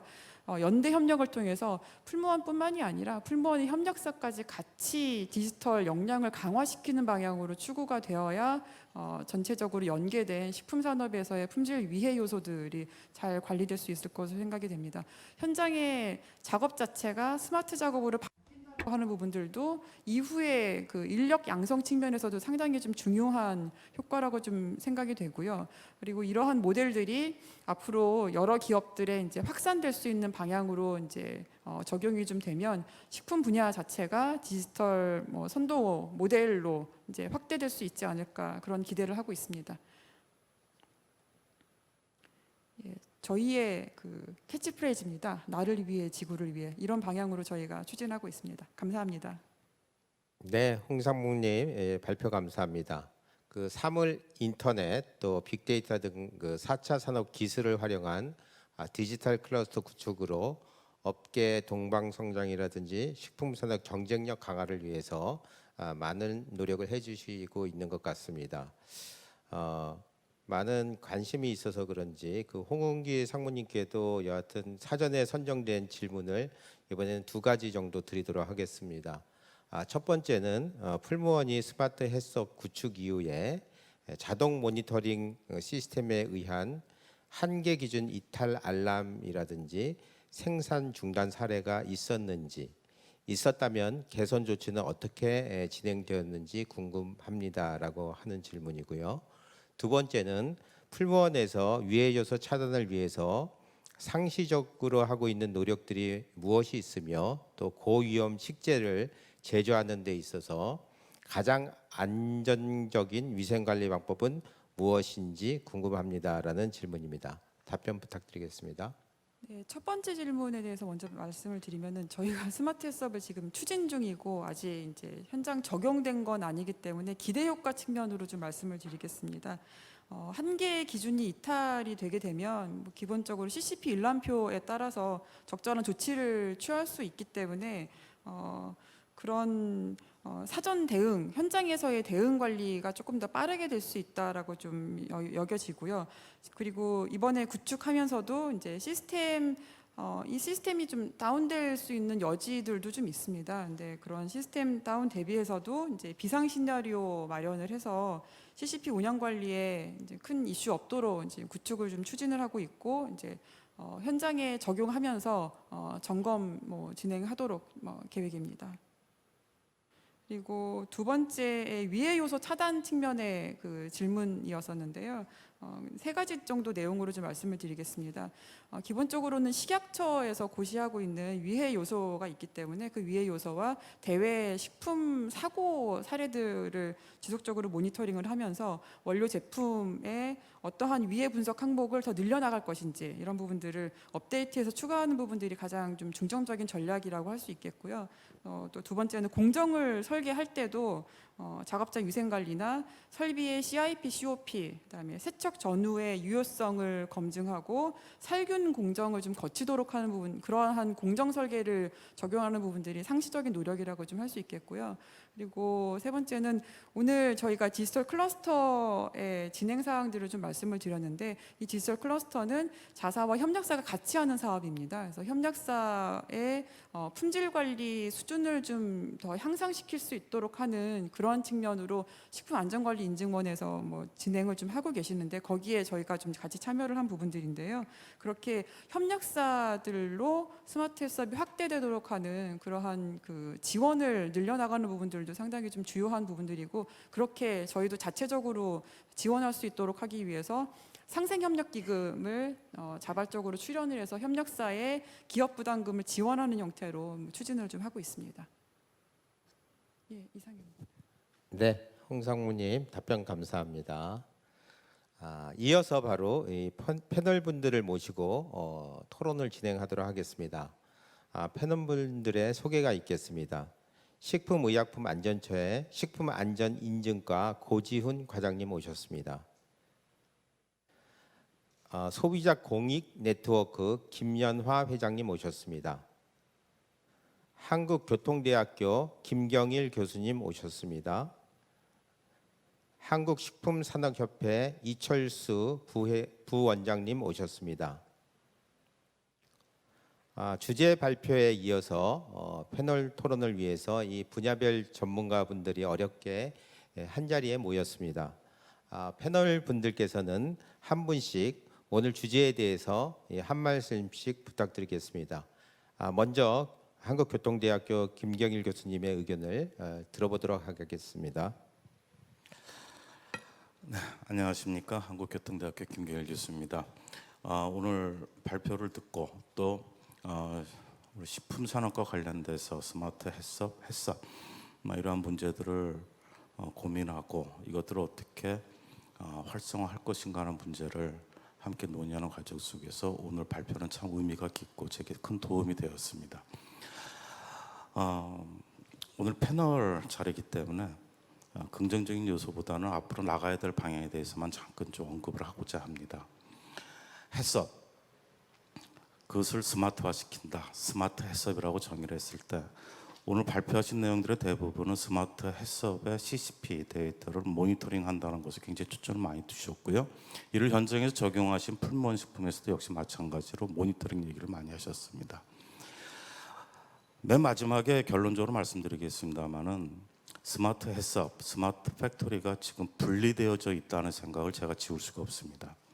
이것은 용어가 각자의 용어로 나와 있지만 사실은 한 단어로 통일된 단어로 사용되어져만 될 사항입니다. 모니터링한다. CCP 데이터를 수집을 하고요. 온도, 가열, 금속 검출, 세척 등등의 데이터를 수집을 해서 보여집니다. 주로는 현장에서는 지금 현황판이라 해서 대형 모니터 속에서 온도 데이터가 보여지고 있죠. 여기까지가 보통은 많이 구현이 되어 있는 수준인데요. 이 모니터를 과연 사람이 24시간 쳐다볼 수는 없습니다. 후에 질문도 나왔지만은 한계 기준을 이탈하였을 때 어떻게 하였을까가 아니라 앞서 첫 번째 주제로 발표된 내용 속에서도 스마트 해썹이 가져야 될 것은 위변조가 아닙니다. 위변조 방지가 아니라 제품, 식품의 그 안전 관리뿐만 아니라 품질을 최적화하는 데 목적을 둬야 됩니다. 스마트 해썹은 이러한 품질의 최적화라는 문제로 적용이 되어야지만이 스마트 제조 혁신이라는 문제로 연계가 되어질 수 있습니다. 모니터링 되어지고 있는 그 현황들을 사람이 다 볼 수가 없습니다. 한계 기준을 이탈한 다음에 그 다음에 어떻게 했는가는 사실은 너무 늦습니다. 그것이 이탈되기 전에 컨트롤 되어야만 합니다. 스마트 공장의 레벨 4에서는 바로 이러한 문제를 자율 통제라는 개념으로 요구를 하고 있고 그러한 통제가 가능해야지만 레벨 4 수준을 인증을 하고 있습니다. 이는 스마트 공장은 데이터가 모니터링 되어지는 것뿐만이 아니라 모니터링 과정 속에서도 인공지능을 탑재한 ICT 설비 혹은 기기가 모니터링 과정 속에서 어떠한 상황에 대해서 추론을 하고 어떠한 이벤트가 발생되기 전에 통제를 하고 그 결과를 딥러닝과 인공지능 학습을 통해서 결과를 사람에게 제공하면 사람은 다시 그것을 이용해서 더 나은 지속적 개선 활동을 통해서 식품의 최적화를 레시피의 최적화도 될 수 있겠죠. 재료의 최적화도 될 수 있을 것입니다. 이러한 문제들을 해결할 수 있도록 가능하면 휴먼 에러를 최소화하자는 것이 스마트 공장입니다. 분명히 그러한 초점으로 본다면 스마트 해석과 스마트 팩토리는 같은 개념이 되어져야 하는데 아직까지도 현장에서는 해썹은 규제다 하는 쪽으로만 좀 치우쳐 가고 있고 그래서 저는 용어부터 좀 바꿨으면 좋겠다는 생각을 지울 수가 없습니다. 위변조 방지가 아니라 식품을 1단계에서 농가 축가에서 작물하고 생장을 하는 단계에서부터 그리고 최종 식탁에 오른 제품을 만드는 데 이르기까지 전 과정들을 바로 이러한 인공지능이 탑재된 이러한 ICT 기술을 통해서 최적의 품질을 이룩할 수 있고 안전이 보장되어질 수 있는 즉 다시 말씀드리면 품질 속에 안전관리라고는 해썹의 각 팩터들은 품질이라는 커다란 카테고리 속에 한 카테고리로 자리를 잡아야 된다는 겁니다. 잘 들으셨겠지만 풀무원에서도 결국 맨 마지막에 해썹이 아닌 품질의 문제를 거론하셨습니다.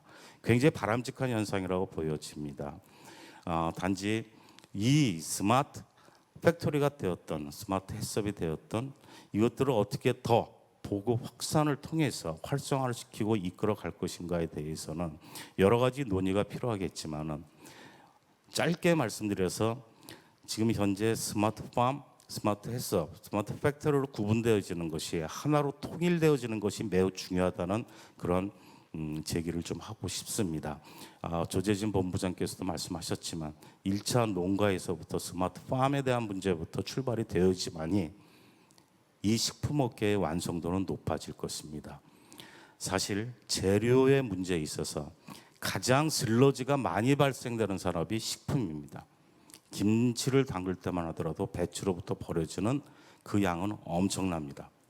이 많은 김치가 최적의 맛을 내기 위해서는 배추의 껍데기를 어느 정도까지 벗겨내고 어느 정도까지 사용이 가능했을 때 가장 맛이 좋을까 또 거기에 따른 재료비가 가장 절감이 될 수 있는가 문제들은 1차 생산부터 3차 가공식품에 이르기까지 전 과정에 대한 논의가 함께 이루어져야만 된다는 점 그러나 이 과정에서는 반드시 기후 토양과 같은 그러한 빅데이터가 필요로 하기 때문에 우리끼리의 문제가 아니라 정부처 간에 좀 통합된 논의가 필요하다.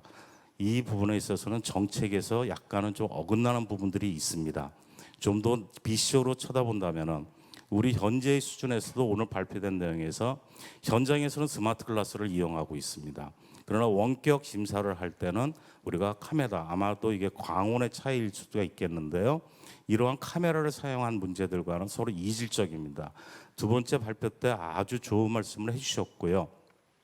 이러한 내용들을 결국은 적용되질 그럴 각각의 디바이스, 기술들, 그런 요소 기술들의 프로토콜에 대한 통일, 이런 기준안이 마련되지 않고서는 항상 SF 영화 속에서 나오는 꿈만 꾸다가 끝날 가능성이 매우 높다는 것입니다.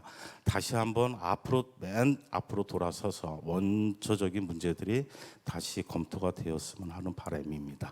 이상입니다. 네, 교수님 의견 잘 들었습니다. 교수님께도 질문이 있습니다. 지금 스마트 공장하고 여하튼 해썹이라고 하는 것이 뭐 어떻게 보면은 병합돼야 된다라고 말씀해 주셨는데도 불구하고 하여튼 스마트 공장과 스마트 해썹의 차이점은 무엇인지, 또 생산의 효율성과 식품 안전 관리 두 가지 측면을 모두 고려한다면은 무엇이 선행되어야 된다고 생각하는지 궁금합니다라고 하는 질문인데요. 의견 속에서 답은 나왔다고 생각하지만 짧게 답변 부탁드리겠습니다. 예, 짧게 말씀드리도록 하겠습니다. 스마트 해썹은 철저하게 위해 요인이 될 수 있는 데이터들을 수집하는 데만 활용이 되어지고 있고요. 스마트 공장이라는 개념은 기업의 생산 활동, 제조 활동을 포함하는 모든 경영 활동에서 발생되는 모든 데이터들이 활용이 되어지되 인공지능을 탑재한 ICT 기기를 통해서 사람이 데이터를 만들어내는 것을 최소화해서 로우 데이터의 신뢰성을 가장 신뢰성 있게 높이는 것이라고 말씀드릴 수가 있겠습니다. 이런 것들이 효율적으로 이루어지기 위해서, 즉 스마트 해썹과 스마트 공장이 서로 합치된 모습으로 서로 도입의 효과성을 높이기 위해서는 데이터 모델링에 관련된 측면에서 지금 식품인증원이 추구하고 있는 플랫폼 사업과 같은 것들이 좀 더 활성화되어지고 정부의 아까 말씀드린 범부처 간에 합치된 그런 의견의 조율이 필요할 것으로 생각하고 있습니다. 네, 감사합니다. 이어서 소비자 공익 네트워크 김연화 회장님의 의견을 들어보도록 하겠습니다. 네, 소비자 공익 네트워크 회장 김연아입니다. 우리나라는 1995년도에 이 해썹 인증을 통해서 국민의 안전망을 구축해주는 의무 제도로 도입이 돼갖고 지금까지 엄청난 이런 양적 성장을 해왔습니다. 그리고 아울러서 이런 양적 성장과 더불어서 이제 질적 성장에 돌입이 되어서 최근에 이 기술 과잉 시대에 또 같이 접하다가 보니까 이 스마트 해썹이라는 것까지 이제 화두가 되고, 또 그거에 따른 이러한 시스템에 대해서 어떻게 해야 될 것인가 하는 오늘 미래의 방향을 잘 들었습니다. 우선 앞서서 우리 김중범 교수님께서도 설문조사를 기업과 소비자 전문가 해서 이제 그 통계를 내셔서 발표를 해주셨고, 또 우리 식품안전인증원의 또 우리 본부장님 조재진 본부장님께서 앞으로 미래에 대해서 스마트 이러한 해썹이 어떻게 가야 될 것인지에 대해서 중장기적 전략을 말씀을 해주셨습니다. 그다음에 현장에서 이런 풀무원에서 이런 홍인기 전무님께서 상무님께서 또 이런 그 현장에 있어서 실증적인 이런 자료들을 갖고 말씀을 해주셨습니다. 소비자는 이런 해썹이라는 것이 유해 요소 중점 관리를 통해서 결국은 어세스먼트, 또 아울러서 매니지먼트, 그 다음에 이제 커뮤니케이션 해서 소비자들에게 있어서 이러한 인증의 과정을 거쳐서 결국은 인증이 소비자에게 선택 기준이 되고, 이게 바로 식품에 있어서의 신뢰의 기준이 되는 하나의 척도가 되었습니다. 그래서 국민들은 이런 식품 안전에 있어서 안심을 할 수 있는 아주 큰 계기로서 해썹이 기여한 바가 매우 크고, 또 지금까지도 이러한 해썹에 있어서 기능을 예를 들어서 지금 현재의 역할들을 이제 소비자들이 상당히 시장에서 많은 구매의 척도로 기준을 삼고 있습니다. 근데 이제 이 해썹이 과연 이런 해썹을 받고 나서 소비자들이 현장에서 활용을 하고 있으나 이제는 그 기술 과잉 시대에다가 이러한 유통에 있어서 패러다임이 급변하는 시기입니다. 그래서 예를 들어서 온라인 1.0 이커머스에서 벌써 라이크 커머스다 해갖고 온라인 2.0 시대로 들어가기 때문에 이렇게 유통의 변혁이 일어나는 시대에 있어서 햇삽이라는 것은 더욱더 중요하지 않나. 저는 얼마 전에 그 몇 년 전에 일본에 갔을 때 그 나고야 지방에서 그 축산업의 유통을 하고 있는 가공 유통을 하고 있는 사장을 만났습니다. 그래서 한번 질문을 던졌습니다. 햇삽을 지금 현재 어떻게 하고 있습니까? 일본에서는. 그래서 이 공장에서는 햇삽을 어떤 방법으로 하는 건지 한번 자세히 설명을 해주셨으면 좋겠습니다.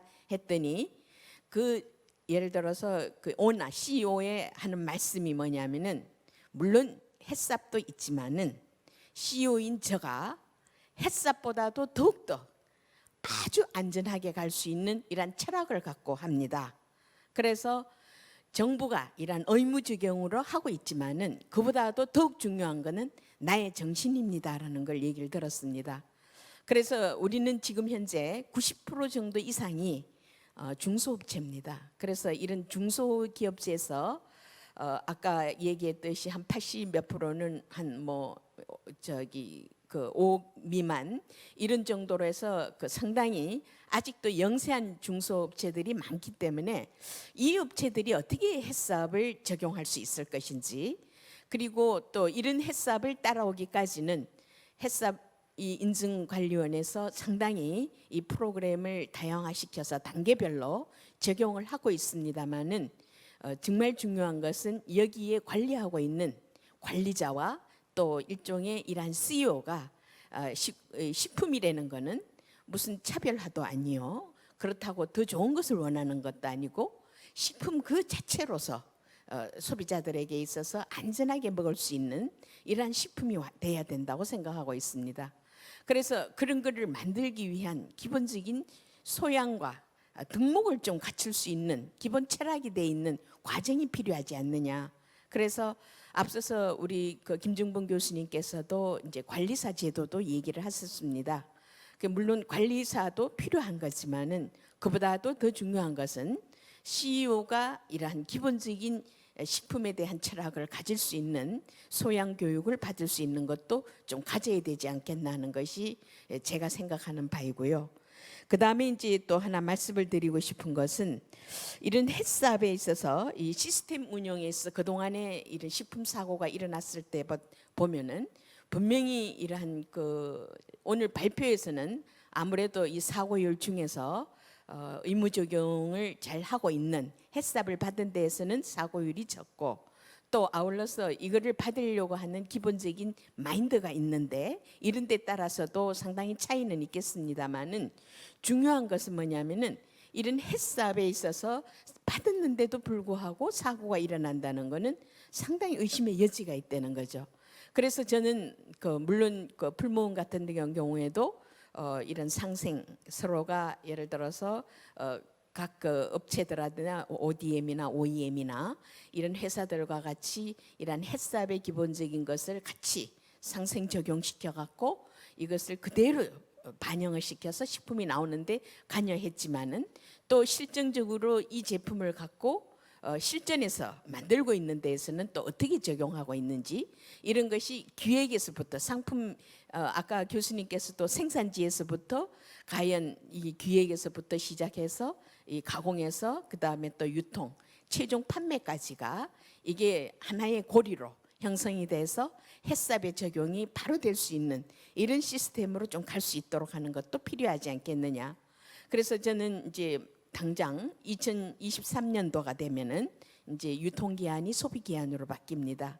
그러면은 이제 특징적으로서 좀 우려가 되는 부분은 과거의 유통기한보다도 소비기한이 길어짐에 따라서 소비자들이 안전관리에 대한 이러한 의식도 상당히 그 문제가 될 수 있다는 거죠. 예를 들어서 한계가 어디까지 소비자의 책임인지 하는 것도 문제가 되는데 이 햇삽을 잘 적용시켜서 만들어 놨다고 하지만은 관리적인 측면에 있어서 어떻게 적용이 되고 온도에 있어서는 어떻게 관리되는지, 특히 단백질 식품이라든가 온도에 의해서 민감한 부분에 있어서는 아까 그 온도에 대한 얘기도 나왔지만은 이렇게 바로바로 감지돼 갖고 소비자가 구매하면서부터 이 온도가 제대로 되고 있는지, 그 다음에 또 심지어는 단백질 유해 요소 관리가 잘 되어 갖고 있는 이런 인증 제품에 있어서도 소비자들이 바로바로 일종의 그 우리가 하나의 시스템으로 바로 그 적용이 될 수 있도록 소비자 클레임이 바로바로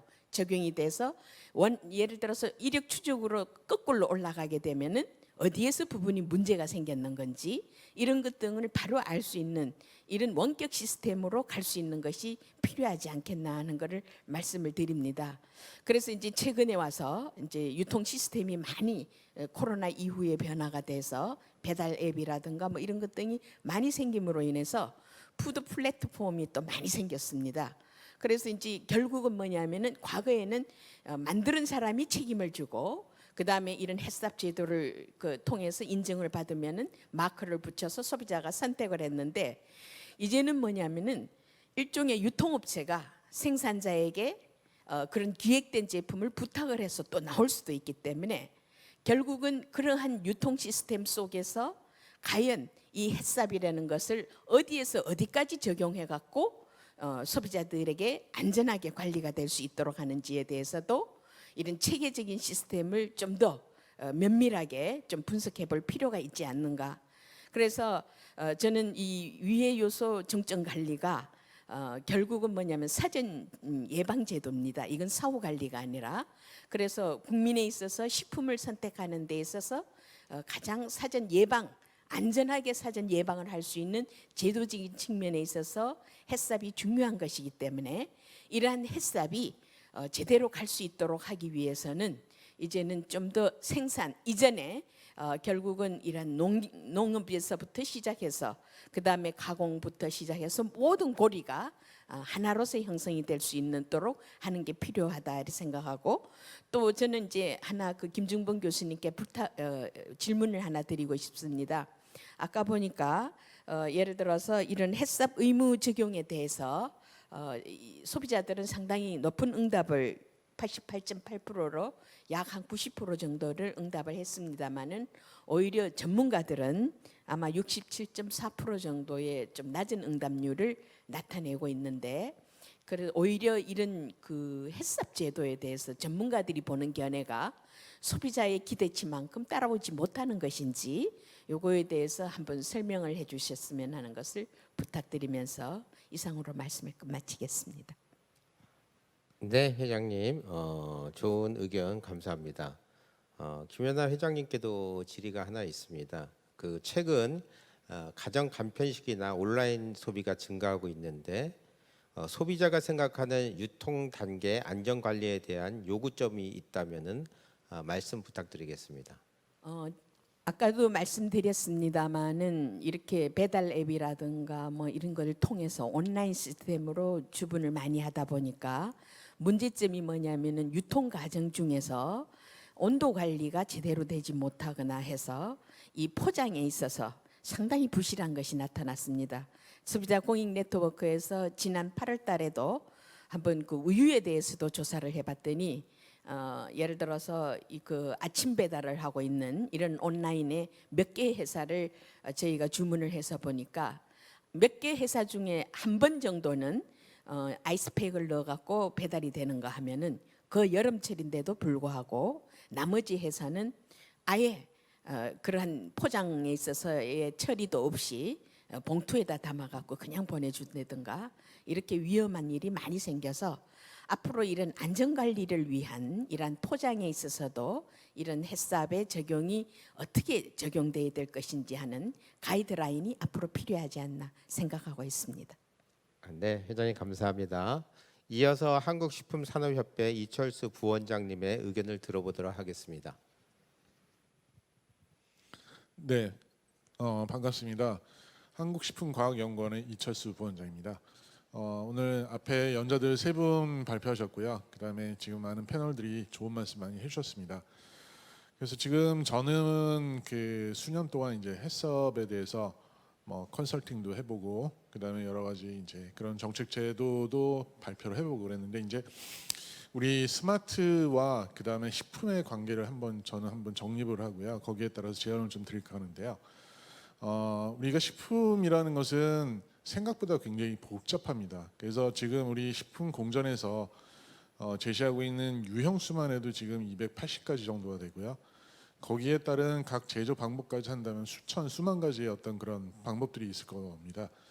어떻게 보면은 이제 농업이나 공업 쪽에서 스마트화를 한다는 건 사실 굉장히 단순할 수도 있거든요. 그러니까 뭐 식물들은 물을 주면 자라고 그 다음에 자동차나 뭐 이런 것들은 부품을 조립하면 끝나는데 우리 식품이라는 것은 수많은 어떤 그런 레시피가 있을 수가 있고요. 제조 공정이 있을 수도 있고 그다음에 수많은 제조 가공 공정이 있습니다. 그래서 굉장한 다양성을 가지고 있기 때문에 어떤 획일화된 어떤 잣대를 들이대기가 굉장히 어려운 것이 식품 산업의 특성이고요.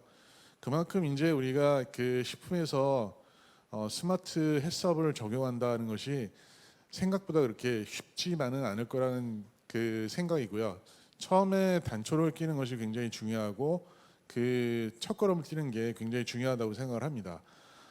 식품안전관리인증원에서도 이런 어떤 스마트 해썹에 대한 부분을 뭐 우리 앞으로 지향에 대한 미래 지향점으로 봐서 해썹에다 이런 스마트화를 시키는 건 굉장히 중요하다고 생각을 하고요. 우리가 그동안에 이제 소규모 해썹이라는 것이 우리 그 해썹을 발전시키는 굉장히 중요한 역할을 했습니다. 2010년에 이제 소규모 해썹이 처음 이제 등장을 했고요. 거기에 따라서 기존에 좀 진입 장벽이 좀 높았던 해썹이 진입 장벽이 조금은 낮아지면서 많은 업체들이 이제 해썹을 적용을 하기 시작했고요. 지금은 그 많은 회사들이 무리 없이 해썹을 진행을 하면서 10여 년이 흘러왔습니다. 뭐 첫 시간에 이제 강사로 강연을 해주신 우리 김중범 교수님도 그 말씀을 해주셨을 텐데 이제 10년이 지나니 어떤 그 소규모 해썹에 대한 효용성 부분이나 아니면 그 기준점에 대해서 좀 다시 한번 재검토를 해봐야 되는 것이 아니냐. 어느 정도는 지금 이제 우리 소규모 해썹에 대한 어떤 그 잣대가 조금은 이제 높아져야 될 필요가 있고 그런 것들이 이제 재정립이 돼야 되지 않느냐 그 말씀을 해주셨습니다. 저도 그 말씀에는 전적으로 동의를 하고요. 다만 이런 어떤 그 단순하게 그 잣대를 높이거나 그 다음에 단순하게 하는 것보다는 기본적인 어떤 개념부터 좀 우리 그 인증원과 더불어 식약처 그리고 관계 전문가들이 좀 협의를 해봐야 될 텐데요. 우리가 스마트 아까 이제 우리 김경 교수님도 그 말씀해 주셨습니다. 스마트는 위변조가 아니고 위변조 방지 내지는 그냥 어떤 데이터의 기록 내지 뭐 데이터의 어떤 그런 저장 뭐 이런 기능의 뿐만 아니라 가장 중요한 것이 이런 품질에 최적화라는 말에 저는 굉장히 전적으로 동의를 하는 바입니다. 그래서 최적화란 말의 그 화두는 사실 지금 이제 우리 식품안전관리인증원이나 식약처에서 지정하고 있는 우리 CCP 인증 방식에도 좀 이제 변화가 있어야 되지 않느냐라는 생각을 합니다. 어떻게 보면은 우리가 교과서라고 얘기를 하죠. 우리 뭐 해썹이라는 것은 생물학적 위해 인자, 뭐 화학적 인자, 물리적 인자를 제어하기 위한 어떤 그런 우리가 제어 인자를 가져야 되고 그 가장 중요한 점을 우리가 CCP라고 규정을 하고 집중적으로 관리를 하게 됩니다. 통상적으로는 이게 가장 중요한 지점이긴 하지만은 이게 어떻게 보면은 디지털화하고 그 다음에 이거를 기록 측정하기에 불가능한 지점이 있을 수도 있습니다. 우리가 소위 이제 우리가 그 가능한 지점을 우리가 그 디지털적인 CCP라고 할 수 있는데 우리가 아날로그적인 어떤 CCP도 분명히 존재를 합니다. 지금 이제 그 우리 인증 방식에서 보면은 우리 가열이나 아니면 이런 어떤 물리적으로 측정이 가능한 어떤 그런 부분들도 있지만 어떻게 보면은 그 정성적으로 봐야 되는 부분들, 뭐 입고 검사라든가 그 다음에 세척 소독이 잘 돼 있는 부분을 사실은 디지털하기가 굉장히 어렵다는 거죠.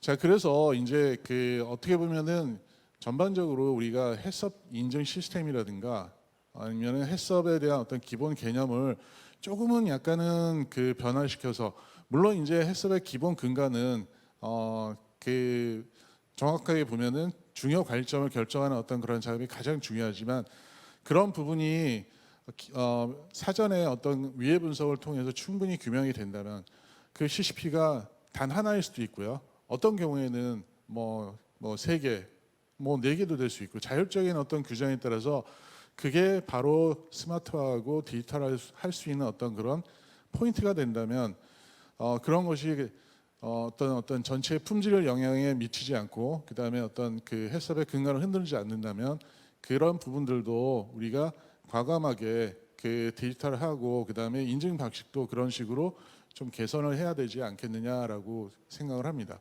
그래서 이제 우리 소규모 해썹이라는 부분은 이제는 손질을 좀 해봐야 될 시점이 된 것 같기도 하고요. 그 다음에 우리가 이제 쉽게 얘기해서 이런 그 예를 많이 듭니다. 우리 자동차 운전 면허에서 1종 면허와 2종 면허, 그 1종 면허, 2종 면허가 굉장히 어려운 어떤 면허였기 때문에 자동 면허라는 게 생겨났고요. 자동 면허를 도입을 하면서 굉장히 그런 게 손쉬워졌습니다. 물론 이제 그 운전을 하기 어려운 어떤 그런 취약계층들도 자동 운전면허를 하게 됐는데, 어떤 그 일정 기간이 되냐면은 운전면허를 갱신하거나 아니면 새로운 내가 운전을 잘하니 일종면허로 일부러 강제로 일종면허를 따세요, 이렇게 이제 국가에서 지정을 하지는 않거든요.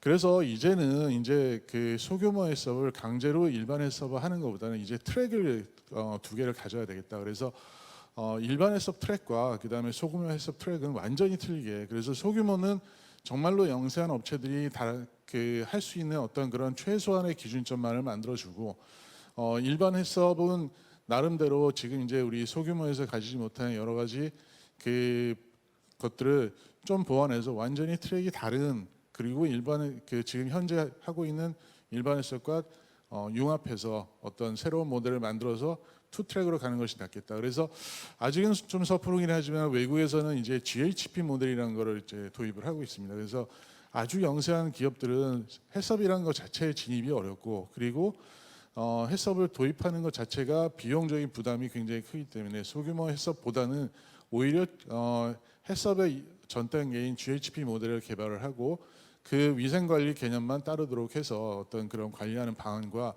그 다음에 기존의 어떤 소규모 해썹 그 업체들은 좀 더 그 기준점을 강화를 해서 일반 업소 내지 일반 해썹으로 강화를 해서 지금 이제 그 운영하는 방식, 이런 방안들을 제안드려 봅니다. 이상으로 발표 마치도록 하겠습니다. 네, 부원장님 말씀 감사합니다.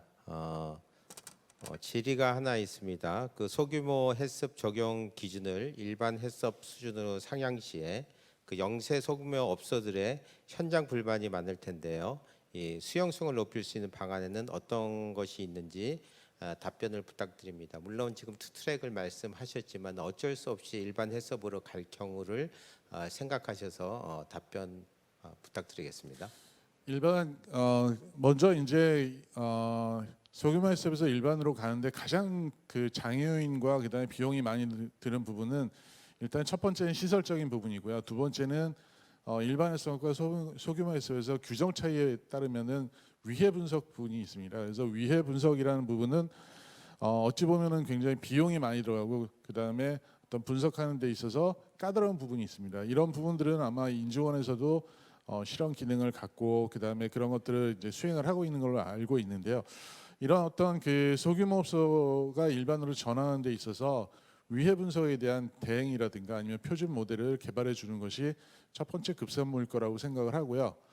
두 번째는 이제 우리 소규모 업체들이 통합된 어떤 교육센터가 없습니다. 어디 가서 교육받고 싶어도 실제로 이제 그 규정화된 어떤 해썹 교육기간만 받을 수 있고, 좀 더 이게 해썹에 대한 어떤 그 기본 개념부터 좀 장기적인 그 과정으로 처음부터 끝까지 알아볼 수 있는, 그래서 그런 그 교육 기능이 좀 활성화되는 것이 이분들의 그 어떤 불만을 잠재우는 것이 아니냐.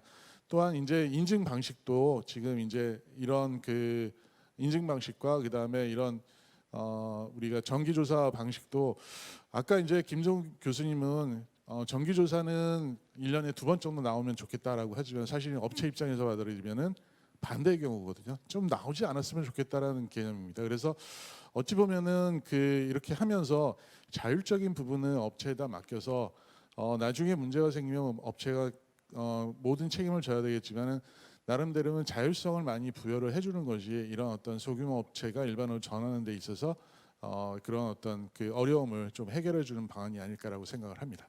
이상입니다. 네, 답변 감사합니다. 이어서 식품의약품안전처의 식품안전인증과 고지훈 과장님의 의견을 들어보도록 하겠습니다. 네, 반갑습니다. 소개받은 고지훈입니다. 연자분들께서도 말씀하시고 우리 패널 분들께서도 말씀하셨지만 해썹 제도는 도입 이후에 획기적으로 성장을 했습니다. 양적 성장을 달성한 거는 분명하고 그래서 식품 안전을 대표하는 제도로 자리매김했다고 해도 과언이 아닐 것입니다. 다만 그리고 8개 어린이 기호식품 등 8개 식품들 의무 적용이 올해로 완료되고 축산물의 경우에도 식육 가공업이라든지 점점 의무 적용이 확대되고 있어서 점점 지금 일부 유형에 한정되어 있던 것들이 점점 확대되고 있는 과정에 있다고도 할 수 있습니다. 그 반면에 현재 시점에서 질적인 아까 말씀하셨지만 질적 성장을 위한 고민도 필요한 시점이라고 생각합니다. 최근에 언론에도 보도되었지만 해썹 인증 업체가 비위생적인 제조 환경에서 식품을 제조한 것이 이제 영상까지 등장을 하면서 언론에 보도되었습니다. 국민들 입장에서 생각하면 해썹 인증 받지 않은 업체 같은 경우에는 그럴 수 있다고 최근에는 생각할 수 있다고 봅니다. 왜 그러냐면 해썹 인증 업체가 워낙에 많아지고 90% 가까운 제품이 이미 해썹 제품이기 때문에 소비자는 해썹 인증을 받은 제품이 안전하다고 인식을 하고 있기 때문인데요.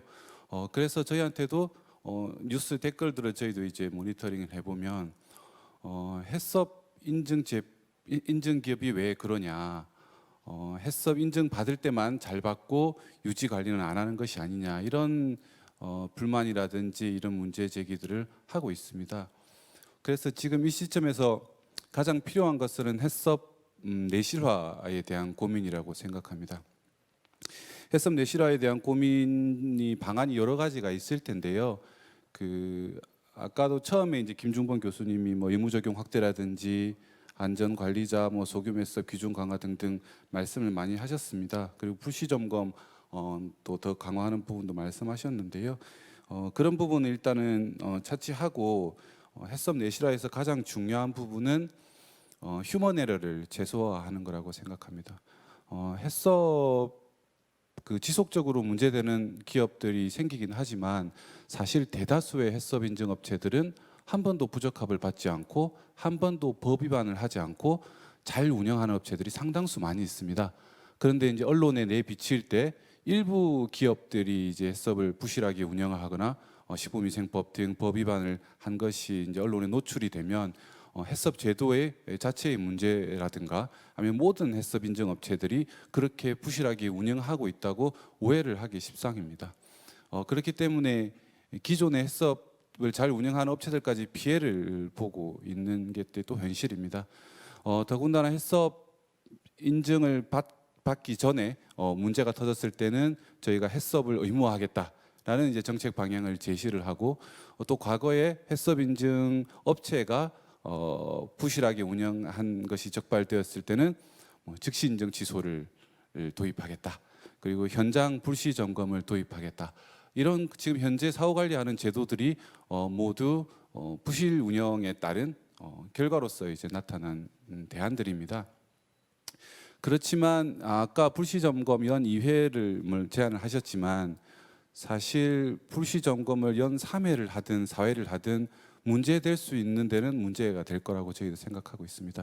기업들의 입장에서도 계속적으로 정부에서 감시 감독을 강화하고 현장에 방문을 한다면 영업에 지장이 있을 수도 있을 거고 소비자들은 안전한 식품이 제조되고 안전한 식품을 먹기를 이제 희망을 하고 당연히 원하겠지만 그 방식이 무조건적인 현장 그 불시 점검 강화해야 되느냐, 그 방법은 좀 다시 여러 고민이 있어야 될 거라고 생각합니다. 저희가 생각하는 지금 식약처에서 제도적으로 고민을 하고 있는 내실화가 크게 이제 두 가지 방향이라고 생각이 됩니다. 하나는 이제 휴먼 에러를 최소화할 수 있는 스마트 해썹이라고 생각하고 있습니다. 스마트 해썹과 스마트 공장이 지금 현재 다르게 운영되고 있다는 지적, 그리고 스마트 해썹이 모든 식품 CCP라든지 공정에 다 적용될 수 없는 한계가 있다는 지적들은 현재 스마트 해썹이 초기 단계이기 때문에 다 나올 수 있는 지적들이라고 생각합니다.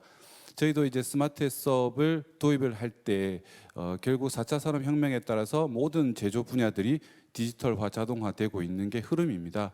식품 분야가 오히려 늦게 진행된다고 저희는 생각을 하고 있습니다. 다만 일부 선도 기업들은 K푸드라고 인정을 받으면서 수출에 앞장서고 있기 때문에 그런 업체들은 이미 디지털화를 선도를 하고 있지만 대다수의 영세 기업들이나 중견 기업들은 아직까지는 수작업 위주, 수기 위주로 식품 제조를 관리하고 있는 게 또 현실입니다. 그렇다 보니 아까 말씀드린 정말 해썹을 잘 운영하려고 하는 의지가 있는 업체라고 하더라도 실수가 있을 수가 있고, 또 그 반대로 생산 이익이라든지 그런 영업 이익을 좀 더 중요하게 생각을 하다 보면 안전 관리에 소홀할 수가 있습니다. 그런 것을 통틀어 다 휴먼 에러라고 저희가 생각을 하고, 이 휴먼 에러를 최소화하기 위한 방법이 결국 자동화, 디지털화라고 생각합니다. 지금 현재로서 스마트 해썹은 중요 관리점 위주, 가장 위해 요소가 큰 중요 관리점 위주로 모니터링을 자동화하고 디지털화하고, 이거를 나중에 이제 데이터에 빅데이터를 활용해서 위험을 사전에 예측할 수 있는 그런 모형을 구현하기 위해서 고민을 하고 있는 거지만, 장기적으로는 선행 요건 관리까지 이 자동화를 통해서 안전 관리에 대한 그런 휴먼 에러를 최소화하는 것은 물론 아까 앞에서도 말씀하신 대로 그 제품의 이 품질 향상, 결국은 그것들로 인해서 소비자 신뢰를 확보할 수 있는 것까지 간다면 가장 저희가 생각하는 추구하는 최적의 그런 목표이지 않을까 생각을 하고 있습니다. 그리고 스마트 해썹을 현재 초기 단계이기 때문에 저희가 다양한 인센티브 식약처에서도 운영을 하고 있습니다. 현장 불시 점검이 부담이라고 아까 말씀하셨지만 스마트 해썹을 도입하면 현재 이제 현장 불시 점검을 저희가 면제해주고 자체 평가로 대체를 하고 있습니다. 그리고 해썹 평가할 때도 가점을 부여하고 있고 스마트 해썹 심볼도 사용할 수 있도록 조치를 했습니다. 그리고 앞으로도 다양하게 저희가 인센티브를 더 확대하려고 노력하고 있습니다. 그리고 내년에는 저희가 스마트 해썹 확산을 위해서 예산을 확보해서 선도 모델 사업을 통해서 등대 식품 기업의 그냥 등대 공장 형식으로 좀 모범되는 사례를 개발을 해서 중소기업들이 스마트 해썹을 보다 원활하게 적용할 수 있도록 지원을 할 계획을 가지고 있습니다. 이렇게 스마트 해썹 활성화가 해썹 내실화의 큰 하나의 축이라면, 또 하나의 제도적인 측면으로 중요한 것이 정말 위반한 업체에 대한 책임을 강화하는 거라고 생각합니다. 아까 이철수 부원장님께서도 말씀하셨지만 저희가 앞으로 국가에서 모든 것을 다 하나씩 더 관리하고 모든 것을 실시간으로 감시하고자 하는 방향은 바람직하지 않다고 생각합니다. 기업들이 자율적으로 해썹을 운영하고, 다만 그 자율성 안에서 위반했을 때의 책임을 분명히 한다면 보다 국가에서 그런 감시라든지 이런 걸 강화하지 않더라도 충분한 목적을 실현할 수 있지 않을까 생각합니다. 아까 말씀드린 대로 과거에 이제 식품 인증, 해썹 인증 업체에서 문제가 생겼을 때는 모든 인증 업체들한테 부담이 가는 즉시 인증 지소제라든지 혹은 현장 불시 점검이라든지 이런 전체 적용되는 규제를 강화를 했었습니다. 그런데 지금 이 시점에서는 사실 잘 운영하는 업체들도 많이 있고 하다 보니까 고민을 하는 것이, 해썹을 부적합을 받게 되면 현재 단순하게 보안 절차만 거치면 아무런 그 없이 계속 생산을 할 수 있고 있습니다. 그리고 즉시 인정 취소를 하더라도 다시 어떠한 뭐 제재 없이 다시 재인증 신청을 받아서 인증을 받으면 기존과 같이 이제 생산을 하고 영업을 할 수 있습니다. 이게 이제 해썹 도입된 이후에 한 번도 강화된 적이 없었던 제재 조치라고 생각을 하고 있습니다. 그래서 정말 위반한 부적합을 받거나 법을 위반한 해썹 인증 업체들한테 책임을 강화를 한다면 최근에 발생한 그런 소규모 기업이 아닌 특히 대규모 기업, 브랜드 있는 기업이라든지 연 매출이 상당한 기업들이 CCP 관리가 아닌 그 위생적인 그런 선행 요건에서 위반을 하는 그런 상황은 발생하지 않을 거라고 저희가 생각을 하고 있습니다. 그래서 최소한 부적합을 받았을 때는 한 기간 동안은 생산을 할 수 없도록 강력한 조치를 취하는 방법을 고민을 하고 있고, 즉시 인증 취소를 받았을 때는 인증 취소가 되었을 때는 일정한 기간 동안 다시 재인증 신청을 할 수 없도록 하는 강력한 조치가 있다면 기존에 잘 운영하는 업체들한테 오히려 도움이 되고 부실하게 운영하는 업체들도 상당수 다시 영업자의 그런 의지를 가지고 해썹을 잘 운영할 수 있는 계기가 되지 않을까 생각하고 있습니다. 다른 말씀도 많이 있었지만 저희는 일단 식약처에서 생각하는 이 방향성, 내실화 방향성 크게 두 가지를 말씀을 드리고 또 혹시 뭐 다른 말씀 있으면 답변 드리도록 하겠습니다. 감사합니다. 네, 감사합니다. 그 담당 부처 과장님께서 좋은 말씀을 해주셨습니다.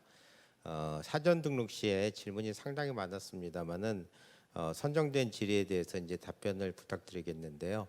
첫 번째 질문은 의견 가운데서 충분한 답변이 되었다라고 생각하기 때문에 마지막 한 가지 질문만 더 드리고 마치도록 하겠습니다.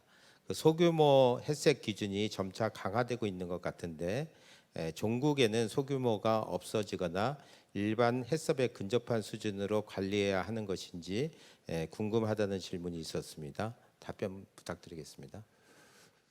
아까 앞에서도 말씀하셨지만 소규모 해썹은 저희가 해썹의 제도의 양적 성장을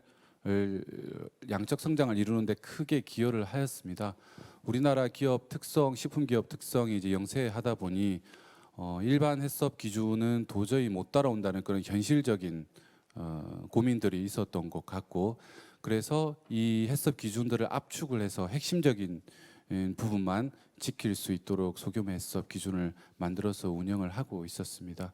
그 큰 차이점이 아까 이철수 원장님 말씀하셨던 뭐 위해요소 분석이라든지 이런 부분이 있는데요. 아까 김중범 교수님 뭐 발제에서도 말씀을 하셨지만 해썹 제도 소비자들은 결국은 안전한 식품을 먹기를 이제 원하는 겁니다. 그러다 보면 일반 해썹과 소규모 해썹이 그런 것들을 다 똑같이 충족하느냐에 대한 고민은 이제 계속적으로 해야 된다고 생각합니다.